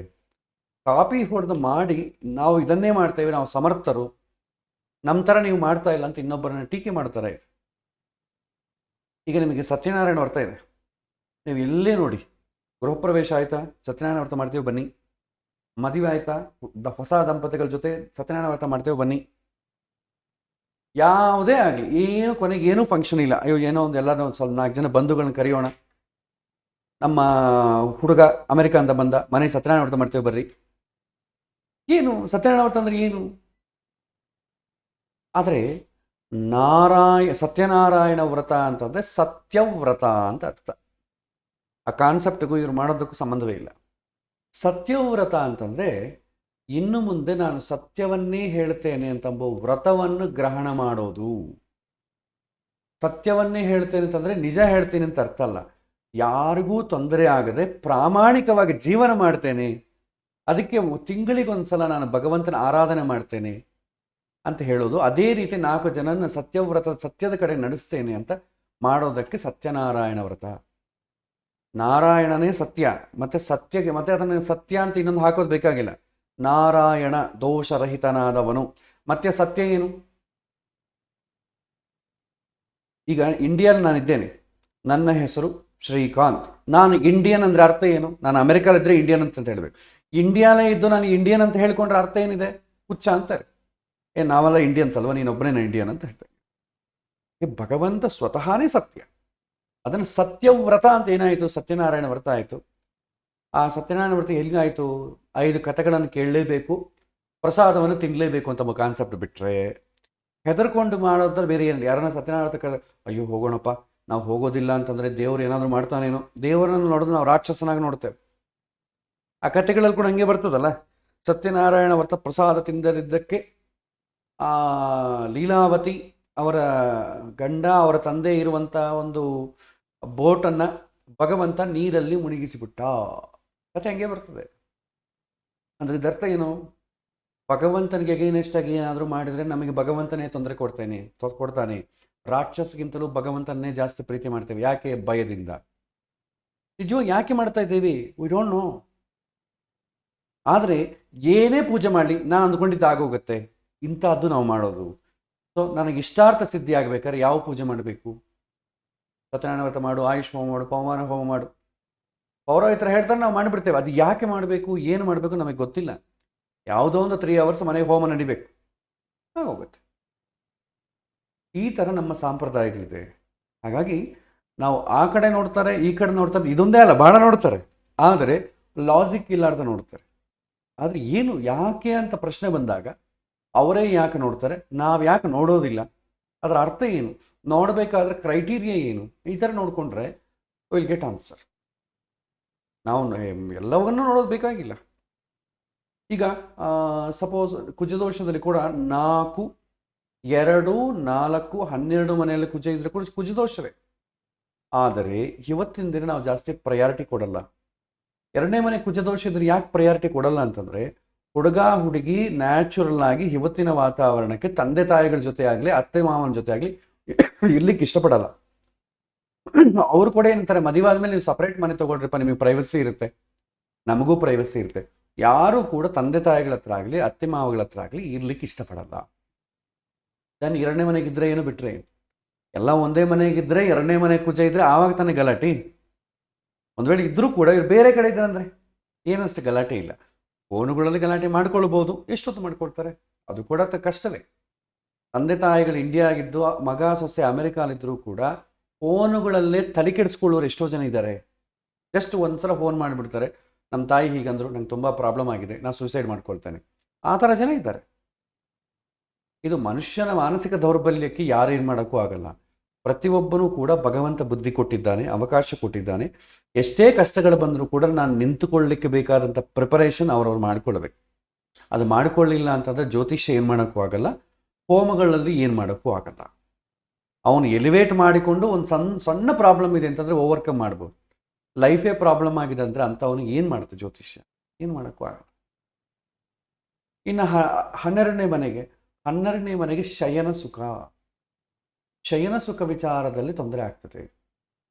ಸೊ ಇವತ್ತಿನ ದಿನ ಶಯನ ಸುಖ ಎಲ್ಲರಿಗೂ ತೊಂದರೆ ಇದೆ. ಬಟ್ ಅದಕ್ಕೋಸ್ಕರ ಯಾರೋ ಮದುವೆ ಮಾಡಿಕೊಳ್ಳೋದು ಬಿಟ್ಟಿಲ್ಲ, ಮದುವೆ ಮಾಡಿಕೊಳ್ತಾನೆ ಇದ್ದಾರೆ, ಸಂಸಾರ ನಡೆಸ್ತಾನೆ ಇದ್ದಾರೆ. ಸೊ ಹಾಗಾಗಿ that is not A criteria. ಅದೇ ಥರ 4ನೇ ಮನೆಯಲ್ಲಿ ಪ್ರಾಪರ್ಟಿ ಏನಾದರೂ ಇದೆ ಗಲಾಟೆ ಆಗ್ತದೆ. ಪ್ರಾಪರ್ಟಿ ಗಲಾಟೆ ಆದರೂ ಕೂಡ ದಾಂಪತ್ಯ ಜೀವನ ಏನು ವಿಚ್ಛಿನ್ನ ಆಗ್ತಾ ಇಲ್ಲ. ಯಾಕೆಂತಂದರೆ ಈಗ ಯಾರೂ ಕೂಡ ಕಂಬೈಂಡ್ ಆಗಿಲ್ಲ, ಎಲ್ಲರೂ ಕೂಡ ಎಂತಾರೆ ಜೊತೆಗೆ ಸೇರಿರುವಂಥ ದೊಡ್ಡ ಫ್ಯಾಮಿಲಿ, ಬಿಗ್ ಫ್ಯಾಮಿಲಿ ಇಲ್ಲ. ಅಪ್ಪ, ದೊಡ್ಡಪ್ಪ, ಚಿಕ್ಕಪ್ಪ, ಅವ್ರ ಮಕ್ಕಳು ಎಲ್ಲ ಒಂದೇ ಮನೆಗಿರೋದಿಲ್ಲ. ನ್ಯೂಕ್ಲಿಯರ್ ಫ್ಯಾಮಿಲಿ ಅಂದರೆ ಮದುವೆ ಆಯಿತು ಅಂತಂದರೆ ಅವ್ರು ಸಪ್ರೇಟ್ ಫ್ಯಾಮಿಲಿ. ಹಾಗಾಗಿ 4ನೇ ಮನೆಗೆ ಏನಾದರೂ ಕುಜ ಇದ್ರೂ ದೋಷ ಇಲ್ಲ.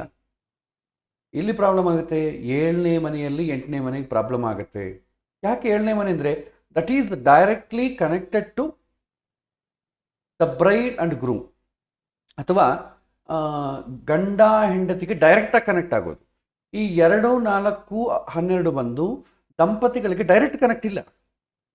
ಹಾಗಾಗಿ ಆ ಮನೆಗಳಲ್ಲಿ ಏನಾದರೂ ಕುಜದೋಷ ಇದ್ದರೆ ಇದು ಲೈಟ್ ತಗೊಳ್ಬೋದು, ಏನಷ್ಟು ದೊಡ್ಡ ಕುಜದೋಷ ಅಲ್ಲ, ಸಾಮಾನ್ಯವಾದ ಪ್ರಾಬ್ಲಮ್. ಅದೇ 7ನೇ ಮನೆಗೆ 8ನೇ ಮನೆಗೆ ಕುಜ ಇದ್ದರೆ ಸ್ವಲ್ಪ ಇದು ಕುಜದೋಷ ಅಂತ ಕನ್ಸಿಡರ್ ಮಾಡ್ತೇವೆ.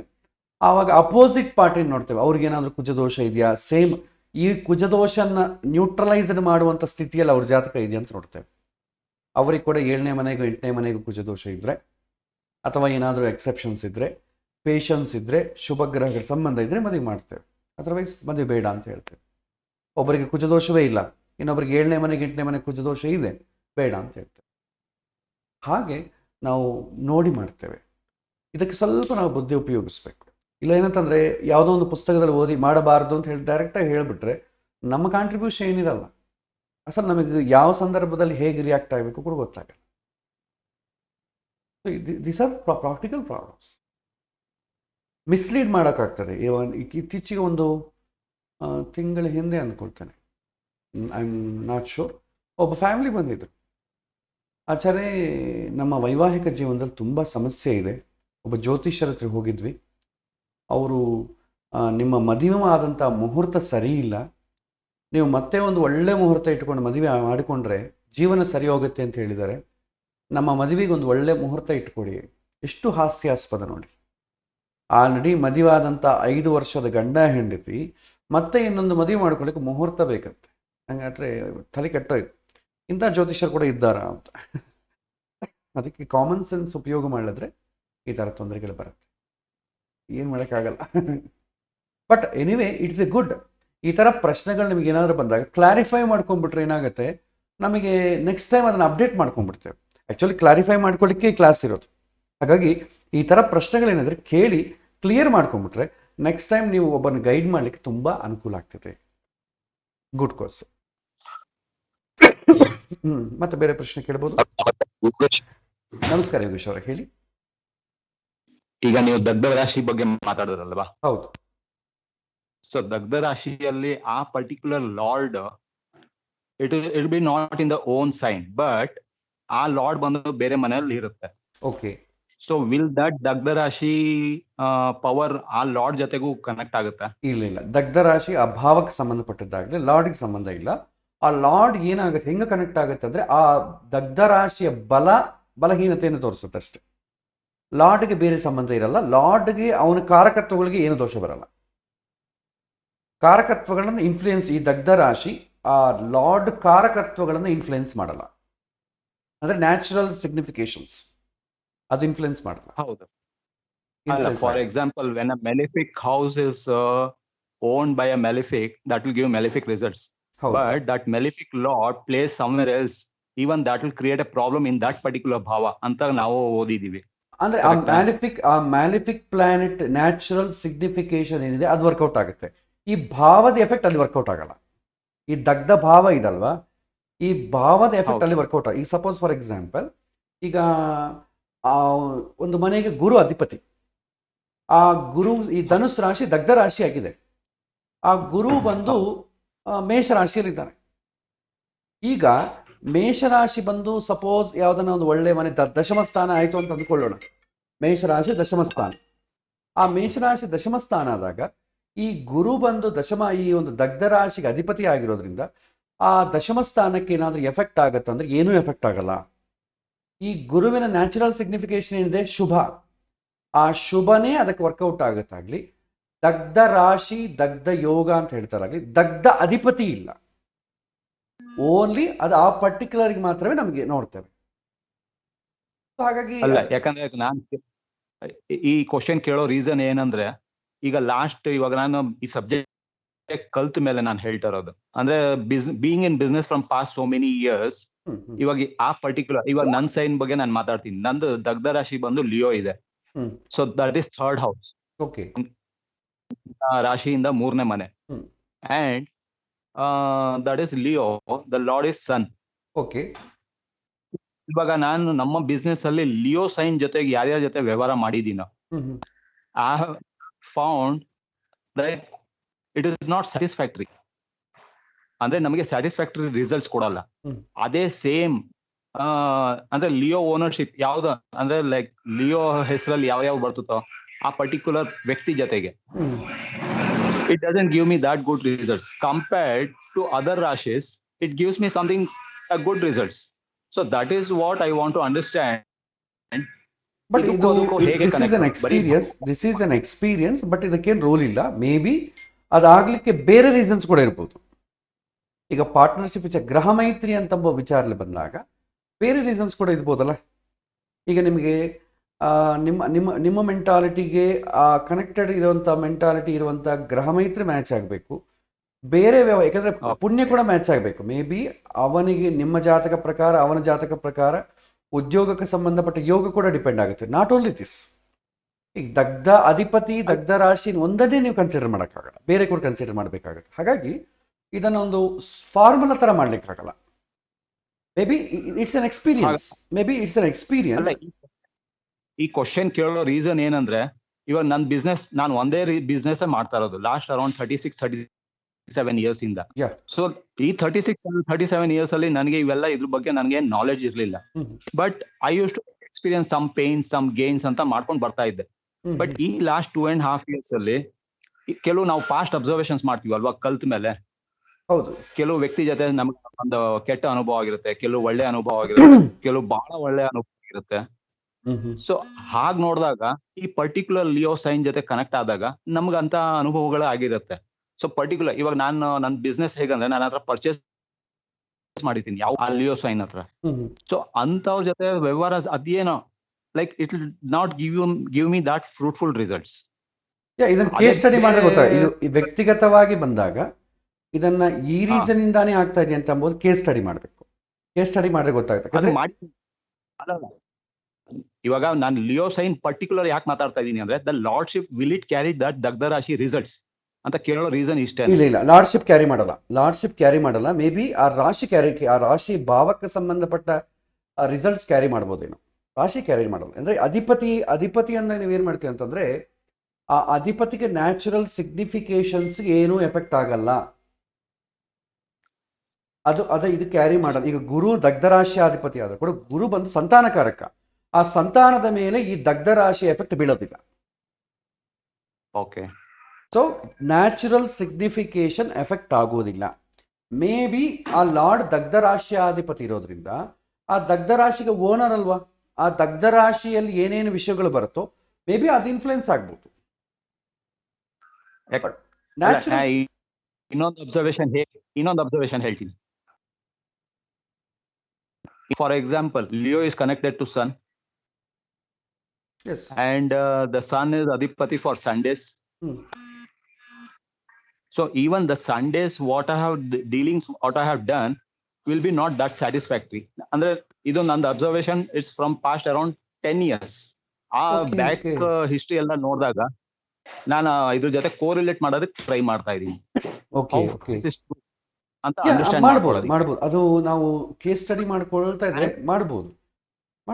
It is not to prove that we are right or wrong. Andre how does it work? The Leo sign, the lordship, will it give that effect? ಅದು ಅರ್ಥ ಮಾಡ್ಕೊಳ್ಳೋದಕ್ಕೆ ಈ ಕ್ವಶನ್ ಹಾಕ್ತಾರೆ. your question is absolutely correct. But ಇದರಲ್ಲಿ ನಾವು ಏನು ಮಾಡ್ತಾ ಅಂದ್ರೆ ಎಕ್ಸ್ಪೀರಿಯನ್ಸ್ ಇಸ್ ಡಿಫ್ರೆಂಟ್. ಬಟ್ ನಾವು ಶಾಸ್ತ್ರದಲ್ಲಿ ಹೇಳಿದಂಥ ವಿಷಯಗಳ ಪ್ರಕಾರ ಬಂದರೆ ದಗ್ಧರಾಶಿಗೆ ಸಂಬಂಧಪಟ್ಟು ಅಧಿಪತಿ ವಿಚಾರದಲ್ಲಿ ಆ ಅಧಿಪತಿಗಿರುವಂಥ ನ್ಯಾಚುರಲ್ ಸಿಗ್ನಿಫಿಕೇಶನ್ ಏನಿದೆ ಅದರ ಮೇಲೆ ದಗ್ಧರಾಶಿಯ ಎಫೆಕ್ಟ್ ಬೀಳೋದಿಲ್ಲ. ಬೇರೆ ಎಲ್ಲದಕ್ಕೂ ಬೀಳ್ಬೋದು. ಬೇಬಿ ಬೇರೆ ಯಾವ್ದು ಎಫೆಕ್ಟ್ ಬೀಳುತ್ತೋ ಅದು ನಿಮ್ಮ ವಿಚಾರದಲ್ಲಿ ಕನೆಕ್ಟ್ ಆಗಿರ್ಬೋದು. That's correct. ಒಂದ್ ಕೆಲಸ ಅಲ್ಲ, ಮತ್ತೆ ಇನ್ನು ಅಬ್ಸರ್ವೇಷನ್ ಮಾಡಿ ನಾನು ಬೇಕಾದ್ರೆ ಇದನ್ನ ಇನ್ನೂ ಒಂದು 6-8 months 1 year ಅಬ್ಸರ್ವೇಷನ್ ಮಾಡಿ ಬೇಕಾದ್ರೆ I can put it across in a sure. ನೀವು ಅದಕ್ಕೆ ಕೇಸ್ ಸ್ಟಡಿ ಮಾಡಿ. ಒಂಥರ ಕೇಸ್ ಸ್ಟಡಿ ಮಾಡಿದ್ರೆ ನಾವು ನೋಡ್ಬೋದು. ಖಂಡಿತ ಇಟ್ಸ್ ಗುಡ್ ಒನ್. ಆ ತರ ಕೇಸ್ ಸ್ಟಡಿ ಮಾಡ್ಲಿಕ್ಕೆ ಅಲ್ವಾ ನಾವು ಈ ಕ್ಲಾಸ್ ಪ್ರಾಕ್ಟಿಕಲ್ ಕ್ಲಾಸ್ ಇಟ್ಟಿರೋದು. ಹೌದು. ಈಗ ಯಾಕಂದ್ರೆ ಪರ್ಟಿಕ್ಯುಲರ್ ಚಾರ್ಟ್ ನೋಡ್ಕೊಂಡು ನಾನು ಮಾತಾಡೋದು it's of no reason in this. What I'll do is at least 20-25 charts observation ಮಾಡಿ ಹೌದು how far ಅಂತ ಕನೆಕ್ಟ್ ಮಾಡಿ I'll put it across. Sure ಮಾಡಿ ಆಕ್ಚುಲಿ ಆ ಥರ ಮಾಡಬೇಕು. ಇಲ್ಲದ್ರೆ ಏನಾಗುತ್ತೆ ಅಂದರೆ ನಮಗೆ ನಾವು ಜಸ್ಟ್ ಬುಕ್ಕಿಶ್ ನಾಲೆಡ್ಜ್ ಬ್ಲೈಂಡಾಗಿ ಅಪ್ಲೈ ಮಾಡ್ದಂಗೆ ಆಗ್ಬಿಡುತ್ತೆ. ಸ್ವಾನುಭವ ಇಲ್ಲದ್ರೆ ಕಷ್ಟ. ಬಟ್ ಇದರಲ್ಲಿ ಸಂಸ್ಕೃತದಲ್ಲಿ ಒಂದು ಸುಭಾಷಿತ ಬರುತ್ತೆ, ನಾವು ಗುರುಗಳ ಹತ್ರದಿಂದ 25% ಕಲ್ತ್ಕೊಡ್ತೇವೆ, ಬುಕ್ಸಿಂದ ಇನ್ನು ರೆಸ್ಟ್ 25% ಅಪ್ಡೇಟ್ ಮಾಡಿಕೊಡ್ತೇವೆ. ಡಿಸ್ಕಷನ್ ಈ ಥರ ಡಿಸ್ಕಷನ್ ಮಾಡೋದ್ರಿಂದ 25% ಅಪ್ಡೇಟ್ ಆಗುತ್ತೆ. ನೆಕ್ಸ್ಟ್ ಸ್ವಾನುಭವ, ನಮಗೆ ನಾವು ಅಬ್ಸರ್ವ್ ಮಾಡಿರೋ ವಿಚಾರ ಏನು ಅಂತಂಬ ವಿಚಾರದಲ್ಲಿ 25% ಅಪ್ಡೇಟ್ ಮಾಡಿಕೊಡ್ತೇವೆ. ಹಾಗಾಗಿ ನಾವು ಎಷ್ಟು ಬುಕ್ಸು ಗುರುಗಳನ್ನು ನೋಡಿದ್ರು ಕೂಡ that is of knowledge. Until ನಾವು ಚಿಂತನೆ ಮಾಡ್ತಾ ನಮ್ಮ ಅನುಭವಕ್ಕೆ ತಂದುಕೊಳ್ಳದೇ ಇದ್ರೆ ಅದು ಜಸ್ಟ್ ಬುಕ್ಕಿಶ್ ನಾಲೆಡ್ಜ್ ಆಗ್ತದೆ. ನಿಜ. ಥ್ಯಾಂಕ್ ಯು ಗುರುಗಳೇ. ನಮಸ್ಕಾರ. ಬೇರೆ ಯಾರಾದರೂ ಪ್ರಶ್ನೆ ಇದ್ರೆ ಕೇಳಬಹುದು. ಇನ್ನೊಂದು ಕ್ವಶನ್ ಕೇಳ ಗುರುಗಳೇ. ಕೇಳಿ. It might be a bit confusion for myself or to others also. I don't know how far ಇದು ಕೇಳಿ ರಿಲೆವೆಂಟ್ ಮಾಡೋದು ಈ ಪರ್ಟಿಕ್ಯುಲರ್ ಒಕೇಶನ್ ಅಲ್ಲಿ. ಫಾರ್ ಎಕ್ಸಾಂಪಲ್ ನಾವು D1 D9 ಚಾರ್ಟ್ ನೋಡ್ತೀವಿ ಸ್ಟ್ರೆಂತ್. ಇವಾಗ D1 ಅಲ್ಲಿ ಲಗ್ನ ಇಸ್ ಒನ್ ಪರ್ಟಿಕ್ಯುಲರ್ ರಾಶಿ. ಓಕೆ. ಬಟ್ D9 ಅಲ್ಲಿ it is placement in some other ರಾಶಿ. ಓಕೆ. ಸೊ ನಾವು ಅಂಶ ನೋಡ್ತೀವಲ್ವಾ, D1 ಲಗ್ನದಿಂದ ಆ ಅಂಶದಲ್ಲಿದೆ ಅಂತ ಹೇಳ್ತೀವೋ ಅಥವಾ ಇವಾಗ ಯಾಕಂದ್ರೆ D9 ನೋಡಿದಾಗ ಅದ್ರ ಲಗ್ನ ಬೇರೆ ಇರುತ್ತೆ. Okay. So there do we count that from D9 ಲಗ್ನ ಸೋ ಅಂಶದಲ್ಲಿ ಇದೆಯೋ ಅಂತ ಪರ್ಟಿಕ್ಯುಲರ್ ಅಂಶದಲ್ಲಿ, ಆರ್ D1 ಮೇನ್ ಕನ್ಸಿಡರೇಷನ್ ಕೊಡ್ತೀವೋ? ಓಕೆ. ಇಲ್ಲಿ what has to be difference? Okay, ನಾವು ನವಾಂಶ ಯಾವಾಗ ನೋಡ್ತೇವೆ ಅಂತಂದರೆ ಯೂಶುವಲಿ ಜನರಲ್ ಕನ್ಸಿಡರೇಷನ್ ನವಾಂಶ ನೋಡೋದು ಒಂದು ಗ್ರಹ ಬಲವಾಗಿದೆಯಾ ಇಲ್ವಂತಂಬ ವಿಚಾರದಲ್ಲಿ ನವಾಂಶ ನೋಡ್ತೇವೆ. ಎರಡನೇದು ಬಂದು ಸಮ್ ಸ್ಪೆಸಿಫಿಕ್ ಸೂತ್ರಗಳು ಬರುತ್ತೆ, ಆ ಸೂತ್ರಗಳ ವಿಚಾರದಲ್ಲಿ ಈ ವರ್ಗೋತ್ತಮ ಆಗಿದೆಯಾ, ಗೋಪುರಾಂಶ ಇಂಥದ್ದು ನೋಡಲಿಕ್ಕೆ ನವಾಂಶ ನೋಡ್ತೇವೆ. ಒಂದು ಜನರಲ್ ರೂಲ್ ಏನಂತಂದರೆ ಜಾತಕದಲ್ಲಿ ಲಗ್ನದಿಂದ ಭಾವಗಳನ್ನು ಹೇಗೆ ಕನ್ಸಿಡರ್ ಮಾಡ್ತೀವೋ, ಜಾತಕದಲ್ಲಿ ಒಂದು ಗ್ರಹ ಎಲ್ಲಿದೆ ಅಂತಂದರೆ ಲಗ್ನದಿಂದ ಎಲ್ಲಿದೆ, 6, 8, 12 ಮನೆಗಿದೆಯಾ, 2ನೇ ಮನೆಗಿದೆಯಾ, 3ನೇ ಮನೆಗಿದೆಯಾ, ಈ ರೀತಿ ನೋಡ್ತೇವೆ. ನವಾಂಶಗಳಲ್ಲಿ ಲಗ್ನದಿಂದ ನೋಡುವಂಥ ಪದ್ಧತಿ ಇಲ್ಲ. ಫಸ್ಟ್ ಆಫ್ ಆಲ್, ಯಾವುದೇ ಒಂದು ಗ್ರಹ ನವಾಂಶದಲ್ಲಿ ಬಲವಾಗಿದೆಯಾ ಅಂತಂದರೆ ಆ ಗ್ರಹ ನವಾಂಶದಲ್ಲಿ ಉಚ್ಚ ಸ್ಥಾನದಲ್ಲಿದೆಯಾ, ಸ್ವಕ್ಷೇತ್ರದಲ್ಲಿದೆಯಾ, ಮಿತ್ರ ನವಾಂಶದಲ್ಲಿದೆಯಾ, ಗೋಪುರಾಂಶಗಳಲ್ಲಿದೆಯಾ, ಶುಭ ಗ್ರಹಗಳ ಜೊತೆ ಇದೆಯಾ, ಶುಭ ಗ್ರಹಗಳು ನೋಡ್ತಾ ಇದೆಯಾ, ಇಷ್ಟೇ ನೋಡ್ತೇವೆ. ಅಲ್ಲಿ ನವಾಂಶ ಲಗ್ನದಿಂದ ಅದು 6ನೇ ಮನೆಗಿದೆಯಾ, 8ನೇ ಮನೆಗಿದೆಯಾ ಅಂತಂಬುದು ನಾವು ನೋಡಲ್ಲ. ಫಸ್ಟ್ ಆಫ್ ಆಲ್, ಅಂದರೆ ನವಾಂಶಗಳಲ್ಲಿ ಆಗಲಿ ವರ್ಗಗಳಲ್ಲಾಗಲಿ ಲಗ್ನದಿಂದ ಒಂದು ಗ್ರಹ ಎಲ್ಲಿದೆ ಅಂತಂಬೋ ನೋಡೋ ಪದ್ಧತಿ ಇಲ್ಲ. ಸೊ ಹಾಗಾಗಿ ಒಂದು ಕನ್ಫ್ಯೂಷನ್ ಕ್ಲಿಯರ್ ಆಯಿತು. ನೆಕ್ಸ್ಟು ಸಮ್ ಸ್ಪೆಸಿಫಿಕ್ ಸೂತ್ರಗಳು ಬರುತ್ತೆ ನಿಮಗೆ. ಬೃಹತ್ ಜಾತಕದಲ್ಲಿ ಉದ್ಯೋಗಕ್ಕೆ ಸಂಬಂಧಪಟ್ಟ ಸೂತ್ರ ಬಂದಾಗ, ಒಬ್ಬ ಪರ್ಸನ್ ಯಾವ ಥರ ಉದ್ಯೋಗ ಮಾಡ್ತಾನೆ ಅಂತಂದಾಗ, ಜಾತಕದಲ್ಲಿ ದಶಮಾಧಿಪತಿಯಾದಂಥ ಗ್ರಹ ಯಾರ ನವಾಂಶದಲ್ಲಿರ್ತಾನೋ ಆ ನವಾಂಶಾಧಿಪತಿಗೆ ಸಂಬಂಧಪಟ್ಟ ಕಾರಕತ್ವ ಭಾವಗಳಿಂದ ಉದ್ಯೋಗವನ್ನು ಆಯ್ಕೆ ಮಾಡಬೇಕು, ಅಂದರೆ ನೋಡಬೇಕು ಅಂತ ಹೇಳ್ತಾರೆ. ಅಂಥ ಸ್ಪೆಸಿಫಿಕ್ ಕಂಡೀಷನ್ಸಲ್ಲಿ ನೀವು ಬೇಕಾದ್ರೆ ನವಾಂಶವನ್ನು ನೋಡ್ತಾರೆ. ಸೊ ನವಾಂಶದಲ್ಲಿ ಒಂದು ನಿಮಿಷ ಕ್ಲಿಯರ್ ಮಾಡಿಬಿಡ್ತಾರೆ. ನವಾಂಶದಲ್ಲಿ ಮಾತ್ರ ಲಗ್ನದಿಂದ ನೋಡೋ ಪದ್ಧತಿ ಇಲ್ಲ. ಈಗ ಹೇಳಿ. ಓಕೆ, ಅಲ್ಲ ನಾನು ಈ ಪರ್ಟಿಕ್ಯುಲರ್ ಕ್ವಶನ್ ಕೇಳೋ ರೀಸನ್ ಇದೇನೆ. ಇವಾಗ ನಾವು ದಶಮದಲ್ಲಿ ನಾವು ಹೇಗೆ ನೋಡ್ತೀವೋ D10 ಅಲ್ಲಿ ಫಾರ್ ಪ್ರೊಫೆಷನ್, D10 ಅಲ್ಲಿ ಆ ಲಗ್ನ ಪರ್ಟಿಕ್ಯುಲರ್ ಭಾವದಲ್ಲಿ ಇದೆ. So we consider how that person will pursue in business, in which way, in which style, and mentally how he is prepared for that to continue the business. ಯಾವ ಸ್ಟೈಲಲ್ಲಿ ಮಾಡ್ತಾರೆ, ಯಾವ ಉದ್ಯೋಗದಲ್ಲಿ ಮಾಡ್ತಾವ ಅಂತ ನಾವು D10 ಅಲ್ಲಿ ಕನ್ಸಿಡರ್ ಮಾಡ್ತೀವಿ. D10 ಅಲ್ಲಿ ಫಸ್ಟ್ ಲಗ್ನವನ್ನೇ ಕನ್ಸಿಡರ್ ಮಾಡಬೇಡಿ. ಹೌದು, D10 ಅಲ್ಲಿ ನೀವು ಲಗ್ನವನ್ನೇ ಕನ್ಸಿಡರ್ ಮಾಡ್ಲಿಕ್ಕೆ ಬರಲ್ಲ. D10 ಅಲ್ಲಿ ನೀವು ನೋಡ್ಬೇಕೇದೇನಂತಂದ್ರೆ, ಜಾತಕದಲ್ಲಿ ದಶಮಾಧಿಪತಿಯಾದಂಥ ಗ್ರಹ ದಶಾಂಶದಲ್ಲಿ ಉಚ್ಚ ಸ್ಥಾನದಲ್ಲಿದ್ದಾನೆಯಾ, ಸ್ವಕ್ಷೇತ್ರದಲ್ಲಿದ್ದಾನೆಯಾ, ಮಿತ್ರಕ್ಷೇತ್ರದಲ್ಲಿದ್ದಾನೆಯಾ, ಶುಭ ಗ್ರಹಗಳ ಜೊತೆ ಇದ್ದಾನೆ, ಪಾಪಗ್ರಹಗಳ ಜೊತೆ ಇದ್ದಾನೆ, ಇಷ್ಟೇ ನೀವು ನೋಡ್ಬೇಕು. ಓಕೆ, ನೀವು ಲಗ್ನವನ್ನು ಕನ್ಸಿಡರ್ ಮಾಡೋಂಗಿಲ್ಲ ಅಲ್ವಾ? ಮತ್ತೆ ನೀವು ಅಲ್ಲಿ ಕೂಡ ಲಗ್ನವನ್ನು ಕನ್ಸಿಡರ್ ಮಾಡ್ಬೇಕಾದ್ರೆ ಅಲ್ಲಿಂದ ದಶಮಾಧಿಪತಿ ಬೇರೆ ಗ್ರಹ ಆಗ್ತಾರೆ. ನೀವು ಮತ್ತೆ ಅಗೈನ್ ಫರ್ದರ್ ಕನ್ಫ್ಯೂಷನ್. ಒಂದೊಂದು ಅಂಶಗಳಲ್ಲಿ ದಶಮಾಧಿಪತಿ ಬೇರೆ ಆಗ್ತಾನೆ, ಅವಾಗ ಏನ್ ಮಾಡ್ತೀರಾ? ಕನ್ಫ್ಯೂಷನ್ ಕೇಳಿರೋದು. ಯಾಕಂದ್ರೆ ಇಲ್ಲ, ನೋಡೋ ಪದ್ಧತಿ ಅಲ್ಲಿ ಈಗ ಯಾವುದೇ ಪುಸ್ತಕದಲ್ಲಿ ನವಾಂಶದಲ್ಲಾಗ್ಲಿ ದಶಾಂಶದಲ್ಲಾಗ್ಲಿ ಅಲ್ಲಿ ಲಗ್ನದಿಂದ ದಶಮಾಧಿಪತಿಯನ್ನು ನೋಡಬೇಕು ಅಂತ ಸೂತ್ರ ಇಲ್ಲ. ಇದು ನಿಮಗೆ ಬೇಕು ಅಂದ್ರೆ ಬೃಹತ್ ಜಾತಕದಲ್ಲಿ ನೋಡಿ. ಬೃಹತ್ ಜಾತಕದಲ್ಲಿ ದಶಮಸ್ಥಾನ ಸಾಧನಾಧ್ಯಾಯ ಅಂತ ಒಂದಿದೆ. I am not sure which ಅಧ್ಯಾಯ ಇಟ್ ಇಸ್. ಅದರಲ್ಲಿ ನಿಮಗೆ ಬರುತ್ತೆ ನವಾಂಶವನ್ನು ಹೇಗೆ ನೋಡಬೇಕು ಅಂತಂಬ ವಿಚಾರ ಬರುತ್ತೆ. ಅಲ್ಲಿ ಲಗ್ನದಿಂದ ನೋಡಬೇಕು ಅಂತಂಬ ಪದ್ಧತಿ ಇಲ್ಲ.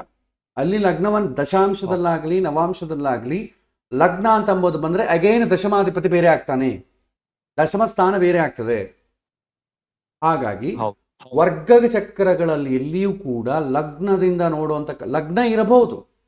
ಆ ಲಗ್ನ ಯಾಕಿದೆ ಅಂತಂದರೆ ಜಾತಕದಲ್ಲಿ ಲಗ್ನ ಬಲ ಹೇಗಿದೆ ಅಂತಂಬ ವಿಚಾರಕ್ಕೆ ಬಂದಾಗ ನೀವು ಅದನ್ನು ಅಂಶಗಳಲ್ಲೇ ಲಗ್ನ ನೋಡ್ಬೋದು. ಈಗ ಜಾತಕದಲ್ಲಿ ಲಗ್ನ ಇದೆ, ಆ ಲಗ್ನ ನವಾಂಶದಲ್ಲಿ ಎಲ್ಲಿದೆ, ಸ್ವಾಂಶ ಇದೆಯಾ, ಮಿತ್ರಾಂಶ ಇದೆಯಾ ಅಂತ ನೋಡ್ಬೋದು. ಅಷ್ಟು ವಿಚಾರಕ್ಕೆ ಆಗಲಿ ಅಲ್ಲಿ ಲಗ್ನವನ್ನು ಕನ್ಸಿಡರ್ ಮಾಡಲಿಕ್ಕಲ್ಲ. ದ್ವಾದಶ ಭಾವಗಳನ್ನು ರಾಶಿ ಚಕ್ರದಲ್ಲಿ ಬಿಟ್ಟರೆ ಬೇರೆ ಎಲ್ಲಿ ನೋಡೋಕೆ ಅಪ್ಲೈ ಆಗೋದಿಲ್ಲ. ಹಾಗಾಗಿ ಇದು ಇದೇ ಬರೋದಿಲ್ಲ, ಕ್ವಶನೇ ಬರೋದಿಲ್ಲ. ಅಲ್ಲ, ಒಂದು ಕ್ವಶನ್ ಅಂದ್ರೆ ಲೈಕ್ ನಾನು ಹೇಗೆ ತಿಳ್ಕೊಬೇಕು ಅಂದ್ರೆ, ಇವಾಗ ನಾವು D1 ಲಗ್ನ ಅಲ್ಲಿಂದ 10th house lord how is E placed in D9 ಅಂತ ನೋಡ್ತೀವಿ, ಯೂಶುವಲ್ ಸಿಸ್ಟಮ್ ಅದು. ಹೌದು. ಬಟ್ D10 ಅಲ್ಲಿ ಆ ಲಗ್ನದಿಂದ 10ನೇ ಮನೆ ಯಾವ್ದಿದೆ ಅಲ್ಲಿ ಕನೆಕ್ಟ್ ಮಾಡ್ಕೊಂಡು ನೋಡ್ಬೋದಾ ಅಂತ ನನ್ ಕ್ವಶನ್. D10 ನಲ್ಲಿ ಯಾವ ಲಗ್ನದಿಂದ? ರಾಶಿ ಲಗ್ನದಿಂದ. D10 ಲಗ್ನದಿಂದ D10 ಲಗ್ನ ಲಾರ್ಡ್ ಲಗ್ನ ಎಲ್ ಪ್ಲೇಸ್ ಆಗಿದೆ. ಈಗ ನಾನು ಆನ್ಸರ್ ಕೊಟ್ಬಿಟ್ಟಿನಲ್ಲ, D10 ನಲ್ಲಿ ಲಗ್ನ ನೋಡೋ ಪದ್ಧತಿ ಇಲ್ಲ ಅಂದ್ಮೇಲೆ ನಿಮಗೆ ಕ್ವಶನ್ ಅರೈಸ್ ಆಗಲ್ಲ. D10 ನಲ್ಲಿ ಲಗ್ನವನ್ನು ನೋಡೋ ಪದ್ಧತಿಯೇ ಇಲ್ಲ ಅಂತ ಹೇಳಿದ್ನಲ್ಲ. ಓಕೆ, ನೀವು ಲಗ್ನ ಅಂತಂದ್ರೆ ವಿತ್ ರೆಸ್ಪೆಕ್ಟ್ ಟು ಲಗ್ನ ಅಂತಂದ್ರೆ ಏನು, ದ್ವಾದಶ ಭಾವಗಳನ್ನು ನೋಡೋದು ಅಲ್ವಾ? ಲಗ್ನದಿಂದ 2ನೇ ಮನೆಗಿದೆಯಾ, 3ನೇ ಮನೆಗಿದೆಯಾ ಅಂತ ನೋಡೋದಲ್ವಾ? ಅದು ರಾಶಿ ಚಕ್ರದಲ್ಲಿ ಬಿಟ್ರೆ ಬೇರೆ ಎಲ್ಲಿ ಮಾಡೋಂಗಿಲ್ಲ. ಮತ್ತೆ ನೀವು D10 ಚಾರ್ಟ್ ಅಲ್ಲಿ ಮತ್ತೆ D10 ಲಗ್ನದಿಂದ ಅಂತಂದ್ರೆ it is again question confuse. ಅಲ್ಲ, ಇವಾಗ ನಾವು ಅನಾಲಿಸಿಸ್ ಬರಿಬೇಕು ಅನ್ಕೊಳ್ಳಿ, ಪಾಯಿಂಟ್ಸ್ ಬರಿಬೇಕಾದ್ರೆ D1 ಲಗ್ನದಿಂದ ಈ ಅಂಶದಲ್ಲಿ ಇದೆ ಅಂತ ಬರಿಬೇಕಾ? ನನಗೆ ಅದೇ ಕನ್ಫ್ಯೂಷನ್ ಇವಾಗ. ಅಥವಾ D10 ಅಲ್ಲಿ ಈ ಲಗ್ನದಿಂದ ಇಂಥ ಅಂಶದಲ್ಲಿ ಇದೆ ಅಂತ ಬರಿಬೇಕಾ? ಪಾಯಿಂಟ್ಸ್ ಬರೆಯವಾಗ ಈಗ ನಿಮ್ಮ ಕ್ವಶನ್ಗೆ ಮೇನ್ ಪ್ರಾಬ್ಲಮ್ ಏನಂತಂದ್ರೆ, ವಿತೌಟ್ ಪ್ರಾಪರ್ ಕ್ವಶನ್ ನೀವು ಹೆಂಗೆ ಹೋಗ್ಬೇಕು ಗೊತ್ತಾಗಲ್ಲ. ಬಟ್ ನಿಮ್ಗೆ ಕ್ವಶನ್ ಕ್ಲಿಯರ್ ಇರಬೇಕು. ನೀವು ಪಾಯಿಂಟ್ಸ್ ಬರಿಬೇಕಾದ್ರೆ ಆ ಪಾಯಿಂಟ್ಸ್ ಯಾವುದನ್ನು ಕನ್ಸಿಡರ್ ಮಾಡ್ಕೊಳ್ತಾ ಇದ್ದೀರಿ ಅದು ಬೇಕು. ವಿತೌಟ್ ಪ್ರಾಪರ್ ಕ್ವಶನ್ ಆನ್ಸರ್ ಹೇಳಲಿಕ್ಕಾಗಲ್ಲ. ಕನ್ಫ್ಯೂಷನ್ ಇರೋದು ಇದೇನೆ. ಅದೇ ಕನ್ಫ್ಯೂಷನ್. ನನ್ನ ಪ್ರಕಾರ ನಿಮ್ಮ ಕನ್ಫ್ಯೂಷನ್ ಏನಂತಂದ್ರೆ ಕ್ವಶನಲ್ ಕ್ಲಾರಿಟಿ ಇಲ್ಲ. ಕ್ವಶನಲ್ ಕ್ಲಾರಿಟಿ ಈಗ ನಾ ಹೇಳ್ತೇನೆ ನೋಡಿ, ಉದ್ಯೋಗ ಹೇಗಿದೆ ಅಂತ ನೀವು ಪಾಯಿಂಟ್ಸ್ ಬರಬೇಕಾದ್ರೆ ರಾಶಿ ಚಕ್ರ ಸಾಕು. ಅಥವಾ ಇವನು ಯಾವ ತರ ಬಿಸ್ನೆಸ್ ಮಾಡಬಹುದು ಅಂತ ಒಂದು ಕ್ವಶನ್ ಬಂತ ಅನ್ಕೊಳ್ಳಿ, ಆವಾಗ ಏನ್ ಮಾಡಬೇಕು, ನವಾಂಶದಲ್ಲಿ ದಶಮಾಧಿಪತಿ ಎಲ್ಲಿದ್ದಾನೆ, ಅವನು ಯಾರ ಮನೆಗಿದ್ದಾನೆ ಅಂತ ಪಾಯಿಂಟ್ ಬರಬೇಕು. ಈಗ D10 ಚಾರ್ಟ್ ಅಲ್ಲಿ ಹೇಗಿದ್ದಾನೆ ಅಂತ ಅಂಬೋಕೆ ನೀವು ಯಾವ್ದು ನೋಡ್ತೀರಾ? ಅದು ಕ್ವಶನ್ ಏನು? ಅದು ಬೇಕಲ್ವಾ? ಅಂದ್ರೆ ಗ್ರಹ ಬಲ ಇದೆ ಅಂತ ನೋಡ್ತೀರೋ ಅಥವಾ ಹೇಗೆ ನೋಡ್ತೀರಾ? ಅದು ಕ್ವಶನೇ ಇಲ್ವಲ್ಲ. ನೀವು ಕ್ವಶನ್ ಹೇಳಿದ್ರೆ ಅದಕ್ಕೆ ಏನ್ ನೋಡ್ಬೋದು ಅಂತ ಹೇಳ್ಬಿಡುತ್ತೆ. ಕ್ವಶನ್ ಇಲ್ಲಾರ್ದ ನೀವು D10 ಚಾರ್ಟ್ ಅಲ್ಲಿ ಏನ್ ನೋಡ್ತೀರಾ? ರಿಗಾರ್ಡಿಂಗ್ ಬಿಸ್ನೆಸ್ ಅಲ್ಲ ನೋಡೋದು. ರಿಗಾರ್ಡಿಂಗ್ ಅಲ್ಲಿ particular when we are talking about business ಬಗ್ಗೆನೇ ನೋಡ್ತೀವಲ್ವಾ? ಬಿಸ್ನೆಸ್ ಬಗ್ಗೆ ಏನ್ ನೋಡ್ತೀರಾ? ನಾವೇನ ಬರಿಬೇಕು ಅನಾಲಿಸಿಸ್. ನೋ ನೀವು ಅರ್ಥ ಆಗ್ತಾ ಇಲ್ಲ. ಬಿಸ್ನೆಸ್ ಬಗ್ಗೆ ಏನ್ ನೋಡ್ತೀರಾ? ಬಿಸ್ನೆಸ್ ಅಲ್ಲಿ business outline is business question. But business ಅಲ್ಲಿ ಯಾವ ಪರ್ಟಿಕ್ಯುಲರ್ ಪಾಯಿಂಟ್ ನೋಡ್ತೀರಾ? ಅಂದ್ರೆ ಬಿಸ್ನೆಸ್ ಆಗುತ್ತೋ ಇಲ್ವೋ, ಬಿಸ್ನೆಸ್ ಅಲ್ಲಿ ಡಿಸಿಷನ್ ತಗೊಳ್ತಾನೆ ಇಲ್ವೋ, ಬಿಸ್ನೆಸ್ ಆಗಿ ಬರುತ್ತೋ ಇಲ್ವೋ, ಇದನ್ನ ನೋಡ್ತೀರಾ ಅಥವಾ ಅದು ಬೇಕು? ಪರ್ಟಿಕ್ಯುಲರ್ ಪಾಯಿಂಟ್ ಹೇಳಿ. ಬಿಸಿನೆಸ್ ಆಗಿ ಬರುತ್ತಾ ಇಲ್ಲವಾ ಅಂತಂದ್ರೆ ನೀವು ಜಾತಕದಲ್ಲಿ ರಾಶಿ ಚಕ್ರವನ್ನೇ ನೋಡ್ತೀರಿ. ನವಾಂಶ ಬೇಕಾಗಿಲ್ಲ, ದಶಾಂಶ ಬೇಕಾಗಿಲ್ಲ. ಬಿಸಿನೆಸ್ ಇಂದ ಇನ್ಕಮ್ ಬರುತ್ತಾ ಇಲ್ವಾ ಅಂತಂದ್ರೆ ಜಾತಕದಲ್ಲೇ ಲಾಭ ಸ್ಥಾನ, ದ್ವಿತೀಯ ಸ್ಥಾನ ನೋಡ್ತೀರಿ. ಇನ್ನ ಹೆಚ್ಚು ದುಡ್ಡು ಬರುತ್ತಾ ಇಲ್ಲ ಅಂತಂದ್ರೆ ಇಂದು ಲಗ್ನ ಅಂತ ಒಂದಿದೆ, ಲಕ್ಷ್ಮಿ ಸ್ತ್ರೀ ಲಗ್ನ ಅಂತ. ಆ ಲಗ್ನದಿಂದ 2ನೇ ಮನೆ 11ನೇ ಮನೆ ನೋಡ್ತೀರಿ. ಹೌದು. ಇದು ಅಂತ ದಶಾಂಶ ಅಂತ ಬಂದು ನಿಮ್ಗೆ ಪಾಯಿಂಟೇ ಬರಲ್ಲ. ದಶಾಂಶ ಯಾವಾಗ ನೋಡಬೇಕು? ನಾ ಹೇಳ್ತೇನೆ ನೋಡಿ, ದಶಾಂಶ ಯಾವಾಗ ನೋಡಬೇಕು ಅಂತಂದ್ರೆ ಜಾತಕದಲ್ಲಿರುವಂತಹ ದಶಮಾಧಿಪತಿ ದಶಾಂಶದಲ್ಲಿ ಎಲ್ಲಿದ್ದಾನೆ, he is well posited or not. ಮಿತ್ರ ನವಾಂಶನ ಉಚ್ಚವ, ಸ್ವಕ್ಷೇತ್ರವ, ಶುಭ ಗ್ರಹಗಳ ಜೊತೆ ಇದ್ದಾರೆ, ಇಷ್ಟೇ ನೋಡಬೇಕು. ಇನ್ನು ಬೇರೆ ಏನು ನೋಡಕ್ಕಿದೆ ಅಲ್ಲಿ? ದಶಾಂಶದಲ್ಲಿ ಬೇರೆ ಏನು ನೋಡ್ತೀರಾ ಅಲ್ವಾ? ಏನು ನೋಡಕ್ಕಿಲ್ಲ. ಸೊ ಏನು ನೋಡ್ಲಕ್ಕಿಲ್ಲದಾಗ ನೀವು ಪಾಯಿಂಟ್ಸ್ ಬರೆಯೋದು ಏನು ಪಾಯಿಂಟ್ಸ್ ಬರೀತೀರಾ? ನೀವು ಆ ಪಾಯಿಂಟ್ಸ್ ಬರಬೇಕಾದ್ರೆ ಕೂಡ ಇದೇ ಪಾಯಿಂಟೇ ಬರಬೇಕು. ಒಂದು ಗ್ರಹ ಬಲವಾಗಿದೆಯಾ ಇಲ್ವಾ ಅಂತಂದ್ರೆ ಜಾತಕದಲ್ಲಿರುವಂಥ ದಶಮಾಧಿಪತಿ ದಶಾಂಶದಲ್ಲಿ ಸ್ವಕ್ಷೇತ್ರದಲ್ಲಿದ್ದಾನೆ, ಮಿತ್ರ ಕ್ಷೇತ್ರದಲ್ಲಿದ್ದಾನೆ, ಈ ರೀತಿ ಪಾಯಿಂಟ್ ಬರಬೇಕು. ಇದು ಬಿಟ್ಟು ಬೇರೆ ಏನು ಪಾಯಿಂಟ್ ಬರೀತೀರಾ? ಸ್ಕೋಪ್ ಇಲ್ವಲ್ಲ. ಪಾಯಿಂಟ್ ಅದೇ ಬರಿಬೇಕಾದ್ರೆ ಮೇನ್ ಕನ್ಸಿಡರೇಷನ್ ನಾವು D1 ಬೇಸ್ ಮೇಲೆ ಬರಿಬೇಕಲ್ವಾ? ಹೌದು. D1 ಬೇಸ್ ಮೇಲೆ ಬರಿಬೇಡಿ, ಕ್ವಶನ್ ಬೇಸ್ ಮೇಲೆ ಬರೀರಿ. D1 ಅಂದ್ರೆ ಅಗೇನ್ ಕನ್ಫ್ಯೂಷನ್. ಯಾಕಂದ್ರೆ ನೀವು ಪರ್ಟಿಕ್ಯುಲರ್ D1 ಏನಿಲ್ಲ. ನನಗೆ ಓವರ್ ಆಲ್ ನನಗೆ ಅರ್ಥ ಇದೆ ಅಂತಂದ್ರೆ ಇದು ಸಿಸ್ಟಮ್ಯಾಟಿಕ್ ಫ್ಲೋ ಆಗ್ಲದ್ದಾಗ ಕನ್ಫ್ಯೂಷನ್ ಸ್ಟಾರ್ಟ್ ಆಗುತ್ತೆ. ಯಾಕಂದ್ರೆ ಯಾರಾದ್ರೂ ಪರ್ಸನ್ ಒಂದು ಕ್ವಶನ್ ಕೇಳಿದಾಗ ಆ ಕ್ವಶನ್ ಅಲ್ಲಿ ನೂರಾರು ಅಂತರ್ಭಾಗಗಳಿರುತ್ತೆ. ಆ ಕ್ವಶನ್ ಬೇಸ್ ಮಾಡಿಕೊಂಡು ನೀವು ಜಾತಕವನ್ನ, ವರ್ಗಚಕ್ರಗಳನ್ನ, ಅಷ್ಟಕ ವರ್ಗ, ದಶ, ಷಡ್ಬಲವನ್ನು ನೋಡ್ತೀರಿ. ಎಲ್ಲವನ್ನು ಎಲ್ಲ ವಿಷಯಕ್ಕೂ ನೋಡೋ ಅವಶ್ಯಕತೆ ಇಲ್ಲ. ಅವನು ಕ್ವಶನ್ ಅಲ್ಲಿ ಡಿಫ್ರೆಂಟ್ ವಿಭಾಗ ಮಾಡಿ ಆ ಕ್ವಶನ್ಗೆ ಏನು ನೋಡಬೇಕು ಅಂತ ಬಂದು ಬರುತ್ತೆ. ಸಿಂಪಲ್ ಆಗಿ ಯಾರಾದರೂ ನನ್ನ ಉದ್ಯೋಗ ಹೇಗಿದೆ ಅಂತ ಕೇಳಿದ್ರೆ ರಾಶಿ ಚಕ್ರವನ್ನು ನೋಡ್ತೀವಿ. ಉದ್ಯೋಗ ಬರ್ತಾ ಇಲ್ಲ, ನನಗೆ ಅನುಕೂಲ ಇಲ್ಲ ಅಂತಂದ್ರೆ ಅವನ ರಾಶಿ ಚಕ್ರದಲ್ಲಿ ದಶಗಳು ಹೇಗಿದೆ, ಅವನು ಈಗ ಗೋಚಾರದಲ್ಲಿ ಏನಿದೆ ಅಂತ ನೋಡ್ತೀವಿ. ನನ್ನ ಉದ್ಯೋಗ ಯಾಕೆ ಇಷ್ಟು ವೀಕ್ ಆಗಿದೆ ಅಂತಂದ್ರೆ ಜಾತಕದಲ್ಲಿ ದಶಮ ಸ್ಥಾನ ಮತ್ತೆ ಷಡ್ಬಲ, ಅಷ್ಟಕ ವರ್ಗ ನೋಡ್ತೀರಿ. ಇಲ್ಲ ನಾನು ಬಿಸ್ನೆಸ್ ಮಾಡಬಹುದಾ ಅಂತಂದ್ರೆ ಜಾತಕದಲ್ಲಿ ಸಪ್ತಮಾಧಿಪತಿ ಮತ್ತೆ ಬುಧ ಗ್ರಹ ಹೇಗಿದ್ದಾನೆ ಅಂತ ನೋಡ್ತೀವಿ. ಬುಧ ಈ ಒಂದು ಬಿಸ್ನೆಸ್ ಇನ್ನ ಮುಂದುವರಿಬೇಕಾದ್ರೆ ನಾನು ಏನು ಮಾಡಬೇಕು ಅಂತಂದಾಗ ಜಾತಕದಲ್ಲಿ ದಶಮಾಧಿಪತಿ ಆದಂತ ಇವನಿಗೆ ಸ್ಕಿಲ್, ಅಸಲು ಇವನಿಗೆ ಯೋಗ ಇದೆಯಾ ಅಂತಂದಕ್ಕೆ ಆ ದಶಮಾಧಿಪತಿ ನವಾಂಶದಲ್ಲಿ ಹೇಗಿದ್ದಾನೆ, ದಶಾಂಶದಲ್ಲಿ ಹೇಗಿದ್ದಾನೆ ಅಂತ ನೋಡ್ತೀವಿ. ಸೊ ಇನ್ನ ಅವನಿಗೆ ಏನು ಕೇಳ್ತಾನೆ, ನನಗೆ ಇನ್ಕಮ್ ಇನ್ನ ಜಾಸ್ತಿ ಬರುವಂಗಿದ್ರೆ ಏನು ಮಾಡಬೇಕು ಅಂತಂದಾಗ ಇವನಿಗೆ ಓವರ್ ಆಲ್ ಇವನಿಗೆ ಇನ್ಕಮ್ ಯೋಗ ಇದೆಯಾ ಅಂತಂಬಾಕಿ 2ನೇ ಮನೆ 11ನೇ ಮನೆ ನೋಡ್ತೇವೆ. ಈ ತರ ನೀವು ಕ್ವಶನ್ ಮೇಲೆ ಆನ್ಸರ್ ಹುಡ್ಕೊಂತ ಹೋಗ್ತೀರಾಗಲಿ ಡೈರೆಕ್ಟ್ D1 ಚಾರ್ಟ್ ಅಲ್ಲಿ ಸಿಸ್ಟಮ್ಯಾಟಿಕ್ ಇದಾದ್ಮೇಲೆ ಇದು, ಇದಾದ್ಮೇಲೆ ಇದು, ಇದಾದ್ಮೇಲೆ ಇದು ಅಂತ ಆಗಲ್ಲ. ಯಾಕಂದ್ರೆ ಹಿಂದೆ ಒಂದು ಕತೆ ಹೇಳ್ತೀನಿ ನೋಡಿ. ಹಿಂದೆ ಒಬ್ಬ ಯಾವುದೋ ಹರಿಕತೆಯಲ್ಲಿ ಕೇಳಿದ್ದೆ ನಾನು. ಪಾಪ ಒಬ್ಬ ತೆಲುಗು ಪರ್ಸನ್ನು ಕರ್ನಾಟಕಕ್ಕೆ ಬರ್ತಾನೆ. ಅವನ್ನ ಕೇಳ್ತಾನೆ, ನೋಡಪ್ಪ ನಿಂಗೆ ಕನ್ನಡ ಬಂದ್ರೆ ಇಲ್ಲಿ ಉದ್ಯೋಗ ಕೊಡ್ತಾರೆ, ಇಲ್ಲಾಂದ್ರೆ ನಿಂಗೆ ಕೊಡಲ್ಲ, ಏನು ಮಾಡ್ತೀಯ ಅಂತ ಕೇಳ್ತಾನೆ. ಆವಾಗ ಅವನು ಹೇಳ್ಕೊಡ್ತಾನೆ, ನೋಡಪ್ಪ 3 ಪಾಯಿಂಟ್ ಹೇಳ್ತೇನೆ, ಅದನ್ನು ನೀನು ನೆನ್ಪಿಟ್ಕೋ. ನಿನ್ನ ಹೆಸರೇನು ಅಂತ ಕೇಳ್ತಾರೆ, ರಂಗಪ್ಪ ಅಂತ ಹೇಳು. ಎಲ್ಲಿಂದ ಬಂದಿ ಅಂತ ಕೇಳ್ತಾರೆ, ತುಮಕೂರು ಅಂತ ಹೇಳು. ಉದ್ಯೋಗಕ್ಕೆ ಸೇರಿಕೊಡ್ತೀಯ ಅಂತ ಹೇಳ್ತಾರೆ, ಹ್ಞೂ ಅಂತನ್ನು, ಈ 3 ಅನ್ನು ಅಂತ ಹೇಳ್ತಾನೆ. ಅವನು ಹಾಗೆ ಪ್ರಿಪೇರ್ ಆಗಿ ಹೋಗ್ತಾನೆ. ಅವ್ನು ನಿಮ್ಮ ಹೆಸರು ಏನು ಅಂತ ಕೇಳ್ತಾನೆ, ರಂಗಪ್ಪ ಅಂತಾನೆ. ಓ, ಇವನು ಯಾರೋ ಕನ್ನಡದವನು ಇದ್ದಂಗಿದೆ ಅಂತ ಕೇಳ್ತಾನೆ. ಅವನು ಪಾಪ ಯಾವ ಊರು ಅಂತ ಕೇಳೋದು ಬದಲು ನಿನ್ನ ವಯಸ್ಸೆಷ್ಟು ಅಂತ ಕೇಳ್ತಾನೆ. ಅವನು ತುಮಕೂರು ಅಂತ ಹೇಳ್ತಾನೆ. ತಲೆಗಿಲೆ ಕೆಟ್ಟಿದ್ಯಾ ಅಂತ ಕೇಳ್ತಾನೆ, ಹ್ಞೂ ಅಂತ ಕೇಳ್ತಾನೆ. ಹೀಗಾಗ್ಬಿಡ್ತು. ಅಂದರೆ ಸೀಕ್ವೆನ್ಷಿಯಲ್ ಆರ್ಡರ್ನಾಗಿ ಫಾಲೋ ಆಗ್ಬಿಟ್ರೆ ಇದೇ ಆಗ. ಅಂದರೆ ಬೇಸ್ಡ್ ಆನ್ ದ ಕ್ವಶನ್ ನೀವು ರೂಲ್ಸ್ ಚೇಂಜ್ ಮಾಡಬೇಕು.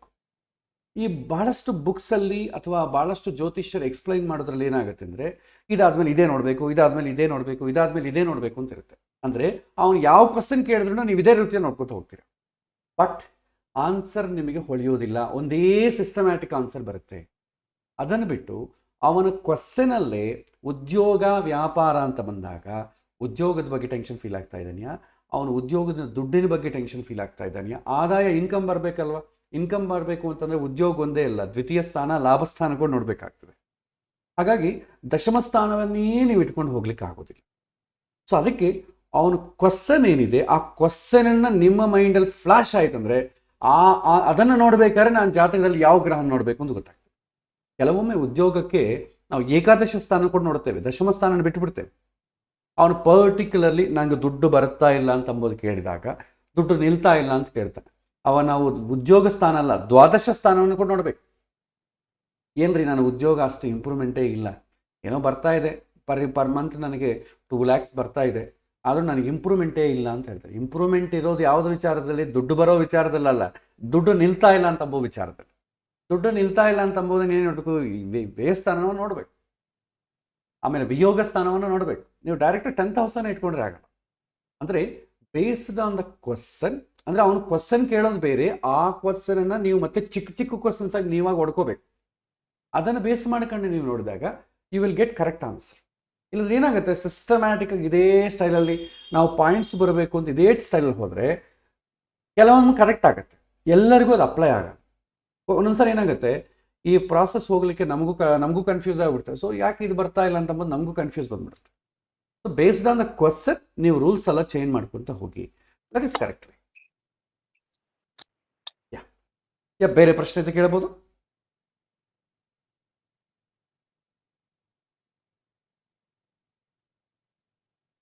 ಇನ್ನೇನಾದರೂ ಪ್ರಶ್ನೆ ಇದ್ರೆ ಕೇಳಿ. ಆಚಾರ್ಯ, ನಂಗೆ ಈ ಪ್ರಶ್ನಾ ಮಾರ್ಗದ ಬಗ್ಗೆ ಒಂದು ಕ್ವೆಶನ್ ಇದೆ. ಸೊ 2 ಪಾರ್ಟ್ ಇದೆ ಈ ಕ್ವೆಶನ್ ಅಲ್ಲಿ.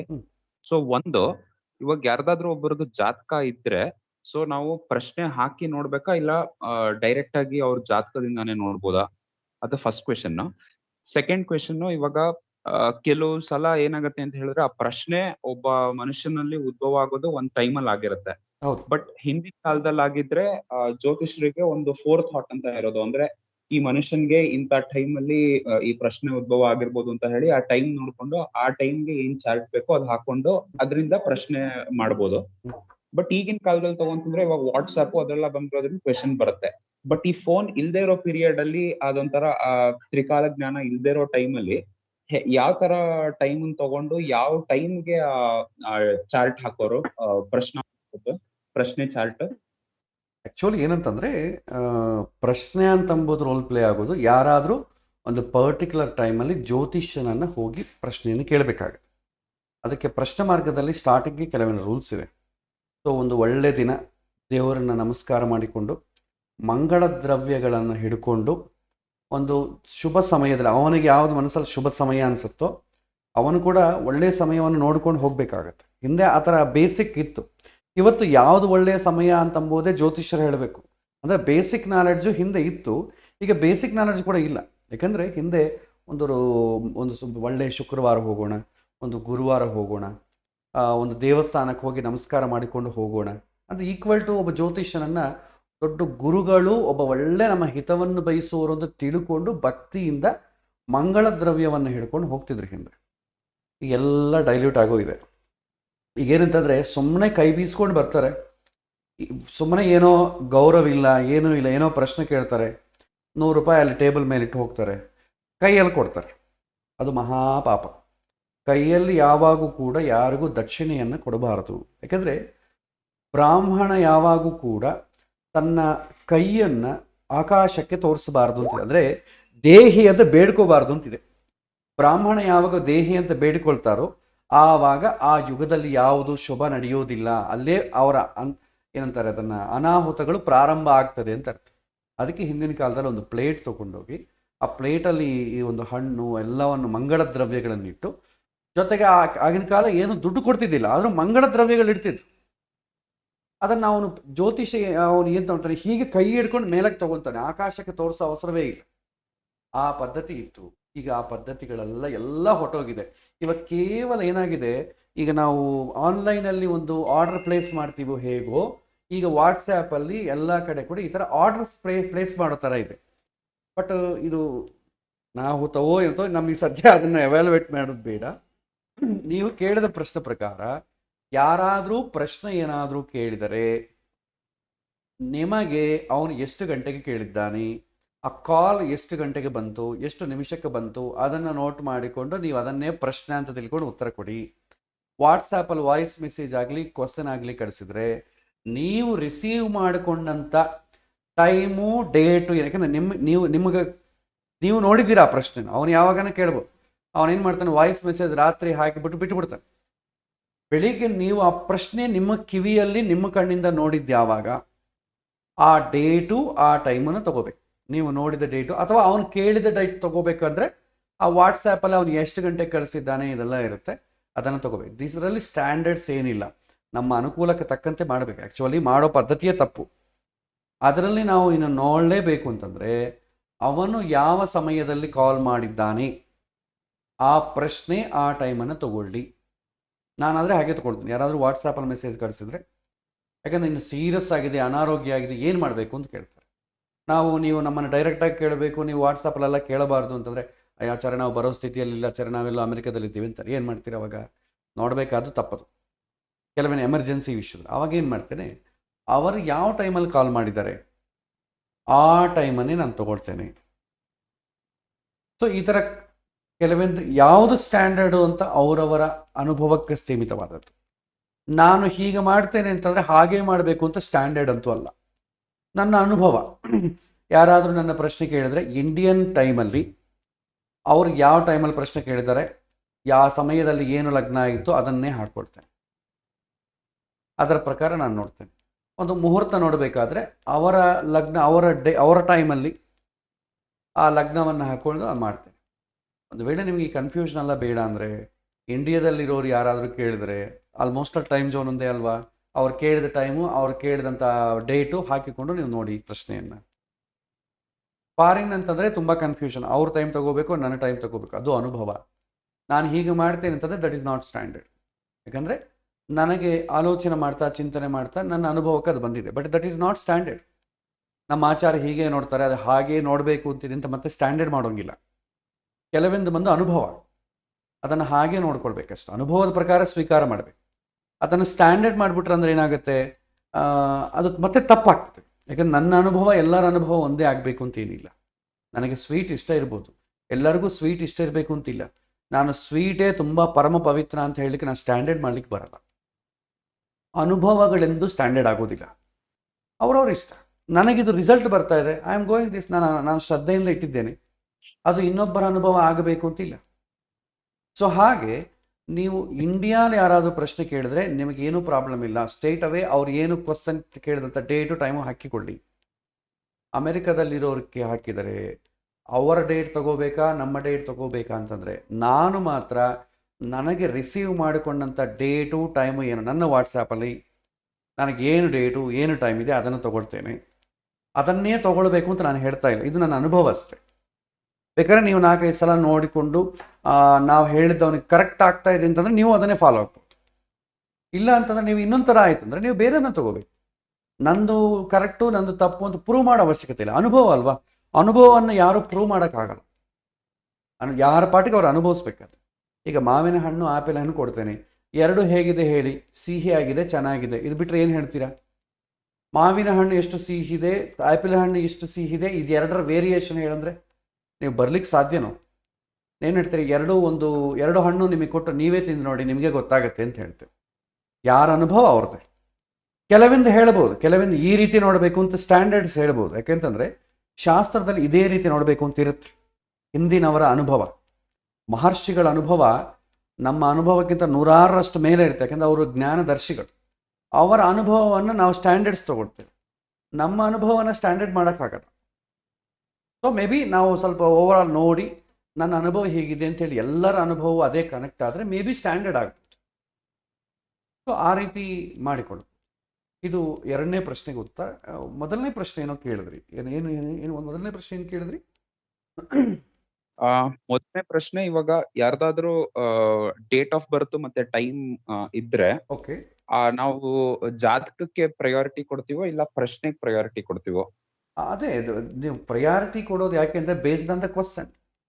ಈಗ ನನಗೆ ಉದ್ಯೋಗ ಯಾವಾಗ ಬರುತ್ತೆ ಅಂತ ಕೇಳಿದೆ ಅಂದ್ಕೊಳ್ಳಿ, ಜಾತಕಕ್ಕೆ ಪ್ರಯಾರಿಟಿ ಕೊಡಬೇಕು. ನನಗೆ ಉದ್ಯೋಗ ಬರುತ್ತಾ ಇಲ್ವಾ ಸ್ಟ್ರೈಟ್ ಅವೇ ಕೇಳಿದೆ ಅಂದ್ಕೊಳ್ಳಿ, ಅದಕ್ಕೆ ಪ್ರಶ್ನೆ ಪ್ರಯಾರಿಟಿ ಕೊಡ್ತೀವಿ. ಅಂದರೆ ಇಮಿಡಿಯೇಟ್ಲಿ ಆನ್ಸರ್, ಈಗ ಇಮಿಡಿಯೇಟ್ಲಿ ಎಸ್ ಆರ್ ನೋ ಅಂತ ಆನ್ಸರ್ ಕೊಡಬೇಕಾದ್ರೆ ಪ್ರಶ್ನೆ, ಇಲ್ಲ ಅದರ ಬಗ್ಗೆ ಡೀಪಾಗಿ ನೋಡಬೇಕು ಅಂದರೆ ಜಾತಕ. ಇನ್ನು ಹೇಳಬೇಕಾದ್ರೆ ಒಬ್ಬ ಹಾಸ್ಪಿಟಲ್ನಾಗ ಒಬ್ಬರಿದ್ದಾನೆ, ಅವನಿಗೆ ವಾಸಿ ಆಗುತ್ತಾ ಇಲ್ವಾ, ಡಾಕ್ಟರ್ ಸರಿಯಾಗಿ ಟ್ರೀಟ್ ಮಾಡ್ತಾ ಇದ್ದಾನಾ ಇಲ್ವಾ ಅಂತ ಕೇಳಬೇಕಾದ್ರೆ ಪ್ರಶ್ನೆ, ಜಾತಕದಲ್ಲಿ ನಿಮಗೆ ಗೊತ್ತಾಗತ್ತೆ. ಇವನಿಗೆ ಓವರ್ ಆಲ್ ಆಗಿ ಇವನ ಆರೋಗ್ಯ ಹೇಗಿದೆ ಅಂತ ತಿಳ್ಕೋಬೇಕಾದ್ರೆ ಜಾತಕ. ಸೊ ಓವರ್ ಆಲ್ ಪಿಕ್ಚರ್ ಬರಬೇಕು ಅಂದರೆ ಜಾತಕ. ಆ ಪರ್ಟಿಕ್ಯುಲರ್ ಟೈಮಲ್ಲಿ ಅವನಿಗೆ ಹೇಗಿದೆ ಅಂತ ತಿಳ್ಕೊಳ್ಬೇಕಾದ್ರೆ ಪ್ರಶ್ನೆ. ಇಮಿಡಿಯೇಟ್ ಆನ್ಸರ್ ಈಗ ಪ್ರೆಸೆಂಟ್, ಪ್ರಶ್ನೆ ಪ್ರೆಸೆಂಟಿಗೆ ಸಂಬಂಧಪಟ್ಟದ್ದಾದರೆ ಪ್ರಶ್ನೆ ನೋಡಿ. ಇಲ್ಲ ಇದು ಫ್ಯೂಚರ್ಗೆ ಸಂಬಂಧಪಟ್ಟದ್ದು ಅಥವಾ ಪಾಸ್ಟಿಗೆ ಸಂಬಂಧಪಟ್ಟದ್ದು ಅಂತಂದರೆ ಜಾತಕವನ್ನು ನೋಡಿ. ಬೇಸ್ಡ್ ಆನ್ ದ ಕ್ವಶನ್ ಮೇಲೆ ಡಿಪೆಂಡ್ ಆಗ್ತದೆ. ನೀವು ಪ್ರಯಾರಿಟಿ ಒಂದೇ ಜಾತಕಕ್ಕೆ ಕೊಡಬೇಕು, ಪ್ರಶ್ನೆ ಕೊಡಬೇಕು, ಎರಡೂ ಹೇಳೋಕ್ಕಾಗಲ್ಲ. ನೀವು ಕ್ವಶನ್ ಏನು ಕೇಳ್ತೀರೋ ಆ ಕ್ವಶನ್ಗೆ ಯಾವ್ದು ನೋಡಬೇಕು ಅಂತ ನಾವು ಹೇಳ್ಬೋದು. ಡಿಪೆಂಡ್ಸ್. ಸರಿ ಆಚಾರ್ಯ, ಕ್ಲಿಯರ್ ಆಯ್ತು, ಥ್ಯಾಂಕ್ ಯು. ಬೇರೆ ಏನಾದರೂ ಪ್ರಶ್ನೆ ಇದೆ ಕೇಳ್ಬೋದು?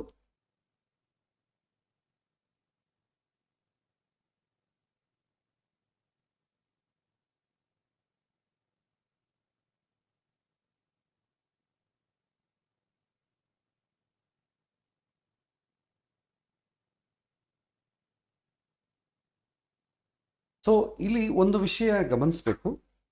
ಯಾರಾದರೂ ಪ್ರಶ್ನೆ ಕೇಳಿದಾಗ ಹಾಗೆ ಮಾಡಬಾರ್ದು ಹೀಗೆ ನೋಡಬೇಕು ಅಂತ ಹೇಳ್ತೀವಲ್ಲ, ಇಲ್ಲಿ ವಾದೋಪವಾದಗಳಿಗೆ ಅವಕಾಶ ಇಲ್ಲ. ಫಸ್ಟ್ ಆಫ್ ಆಲ್ ಏನೋ ಆಚಾರ್ಯ ಈ ರೀತಿ ಹೇಳಿಬಿಟ್ರು ಅಂತಂದರೆ ನಮ್ಮನ್ನು ಕಡಿಮೆ ಮಾಡಿದ್ದಾರೆ ಅಥವಾ ಜಾಸ್ತಿ ಆಗಿದ್ದಾರೆ ಅಥವಾ ಒನ್ ಸೈಡ್ ಆಯಿತು ಅಂದ್ಕೋಬೇಕೆಂದರೆ ಇದು ಇನ್ಫಾರ್ಮೇಷನ್ ಎಕ್ಸ್ಚೇಂಜ್ ಪ್ರಾಸೆಸ್ ಅಷ್ಟೆ.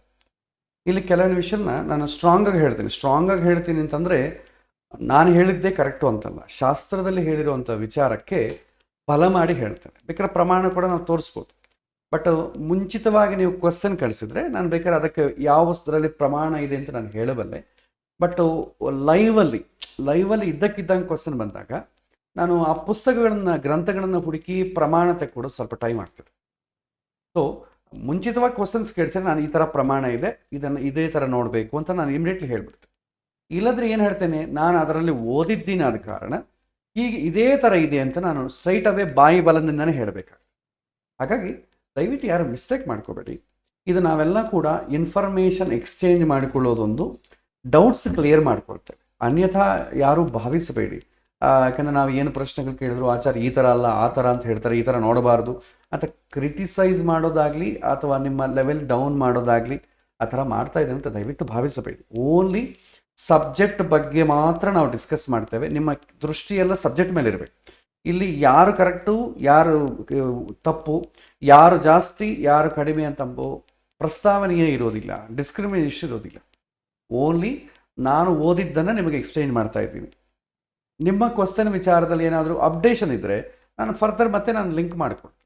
ಮೇ ಬಿ ಇದ್ರ ಬಗ್ಗೆ ಇನ್ನೊಂದು ಸಲ ಹೇಳ್ತೇನೆ, ನಾನು ಸ್ಟಡಿ ಮಾಡಿ ಹೇಳ್ತೇನೆ, ಈ ಥರ ಸ್ಟಡಿ ಹೇಳ್ತೇನೆ. ಯಾಕಂದರೆ ಎಲ್ಲ ನನಗೆ ಗೊತ್ತಿದೆ ಅಂತ ನಾನು ಏನು ಫೀಲ್ ಆಗೋದಿಲ್ಲ, ಗೊತ್ತಿಲ್ಲದನ್ನು ಗೊತ್ತಿಲ್ಲ ಅಂತಲೇ ಹೇಳ್ತೇನೆ, ನಾನು ಅದನ್ನು ರೆಫರ್ ಮಾಡಿಕೊಂಡು ಹೇಳ್ತೇನೆ. ಸೊ ಹಾಗಾಗಿ ಅನ್ಯಥಾ ಈ ರೀತಿ ಭಾವನೆಗಳು ಬೇಡ. ಎಲ್ಲರ ಮುಂದೆ ನಾನು ಈ ಥರ ಪ್ರಶ್ನೆ ಕೇಳಿದೆ, ಆಚಾರ್ಯ ಹೀಗೆ ಮಾಡಬಾರ್ದು ಅಂತ ಸ್ಟ್ರೈಟ್ ಅವೇ ಹೇಳಿದ್ರು, ಆ ಥರ ಯಾವತ್ತಿಗೂ ಕೂಡ ಫೀಲ್ ಆಗಬೇಡಿ. ಆ ಥರ ಫೀಲ್ ಆದರೆ ಸಬ್ಜೆಕ್ಟ್ ಬರೋದಿಲ್ಲ. ಅದೆಲ್ಲ ಕೂಡ ಅಹಂಕಾರ ವಾದೋಪವಾದಗಳಿಗೆ ತುಂಬ ನಾವು ಪ್ರಯಾರಿಟಿ ಕೊಟ್ಬಿಟ್ರೆ ಏನಾಗುತ್ತೆ ಅಂದರೆ ಸಬ್ಜೆಕ್ಟ್ ಬರೋದಿಲ್ಲ. ಪ್ಲಸ್ ನಾವು ಇವಾಗೆಲ್ಲ ಕೂಡ ತಿಳ್ಕೊಳ್ಳೋ ಸ್ಟೇಜಲ್ಲಿದ್ದೇವೆ. ಸೊ ತಿಳ್ಕೊಳ್ಳೋ ಸ್ಟೇಜಲ್ಲಿದ್ದಾಗ ಇದನ್ನೆಲ್ಲ ಪಕ್ಕಕ್ಕೆ ಇಟ್ಬಿಡ್ಬೇಕು. ಎಲ್ಲರೂ ಪ್ರಶ್ನೆಗಳು ಕೇಳಬೇಕು. ಪ್ರಶ್ನೆಗಳು ಕೇಳಿ, ಯಾಕಂದರೆ ನೀವು ಪ್ರಾಕ್ಟೀಸ್ ಮಾಡ್ತಾ ಇದ್ದೀರಿ ಅಂತ ನನಗೆ ಒಂದು ಗುರುತು ಅಂತಂದರೆ ಪ್ರಶ್ನೆಗಳು ಕೇಳಬೇಕು. ಪ್ರಶ್ನೆಗಳು, ಯಾಕಂದರೆ ನೀವು ನಾಳೆ ಇದೆಲ್ಲ ಆಗೋಯ್ತು ಅಂದ್ಕೊಳ್ಳಿ, ಇದೆಲ್ಲ ಈ ಸೆಷನ್ ಎಲ್ಲ ಆಗೋಯ್ತು, ಪ್ರಶ್ನೆಗಳು ಕೇಳೋದು ಕೂಡ ಎಲ್ಲ ಕ್ಲಿಯರ್ ಆಗೋಯ್ತು ಅಂದರೆ ನಾಳೆ ನಿಮಗೆ ಏನಾದರೂ ಡೌಟ್ ಬಂದಾಗ ನಿಮಗೆ ಕ್ಲಿಯರ್ ಮಾಡೋರು ಯಾರಿರಲ್ಲ. ಕ್ಲಿಯರ್ ಮಾಡಿದರೂ ಕೂಡ ಯಾವುದೋ ಪುಸ್ತಕದಲ್ಲಿ ಅವರು ಇವರು ಕ್ಲಿಯರ್ ಮಾಡ್ತಾರೆ, ಬಟ್ ಅನುಭವವನ್ನು ಶೇರ್ ಮಾಡ್ಕೊಳ್ಳಿಕ್ಕೆ ಯಾರೂ ಇರೋದಿಲ್ಲ. ಹಾಗಾಗಿ ಇದನ್ನು ಸ್ವಲ್ಪ ನೋಡ್ಕೊಳ್ಳಿ, ಚಿಂತನೆ ಮಾಡಿ.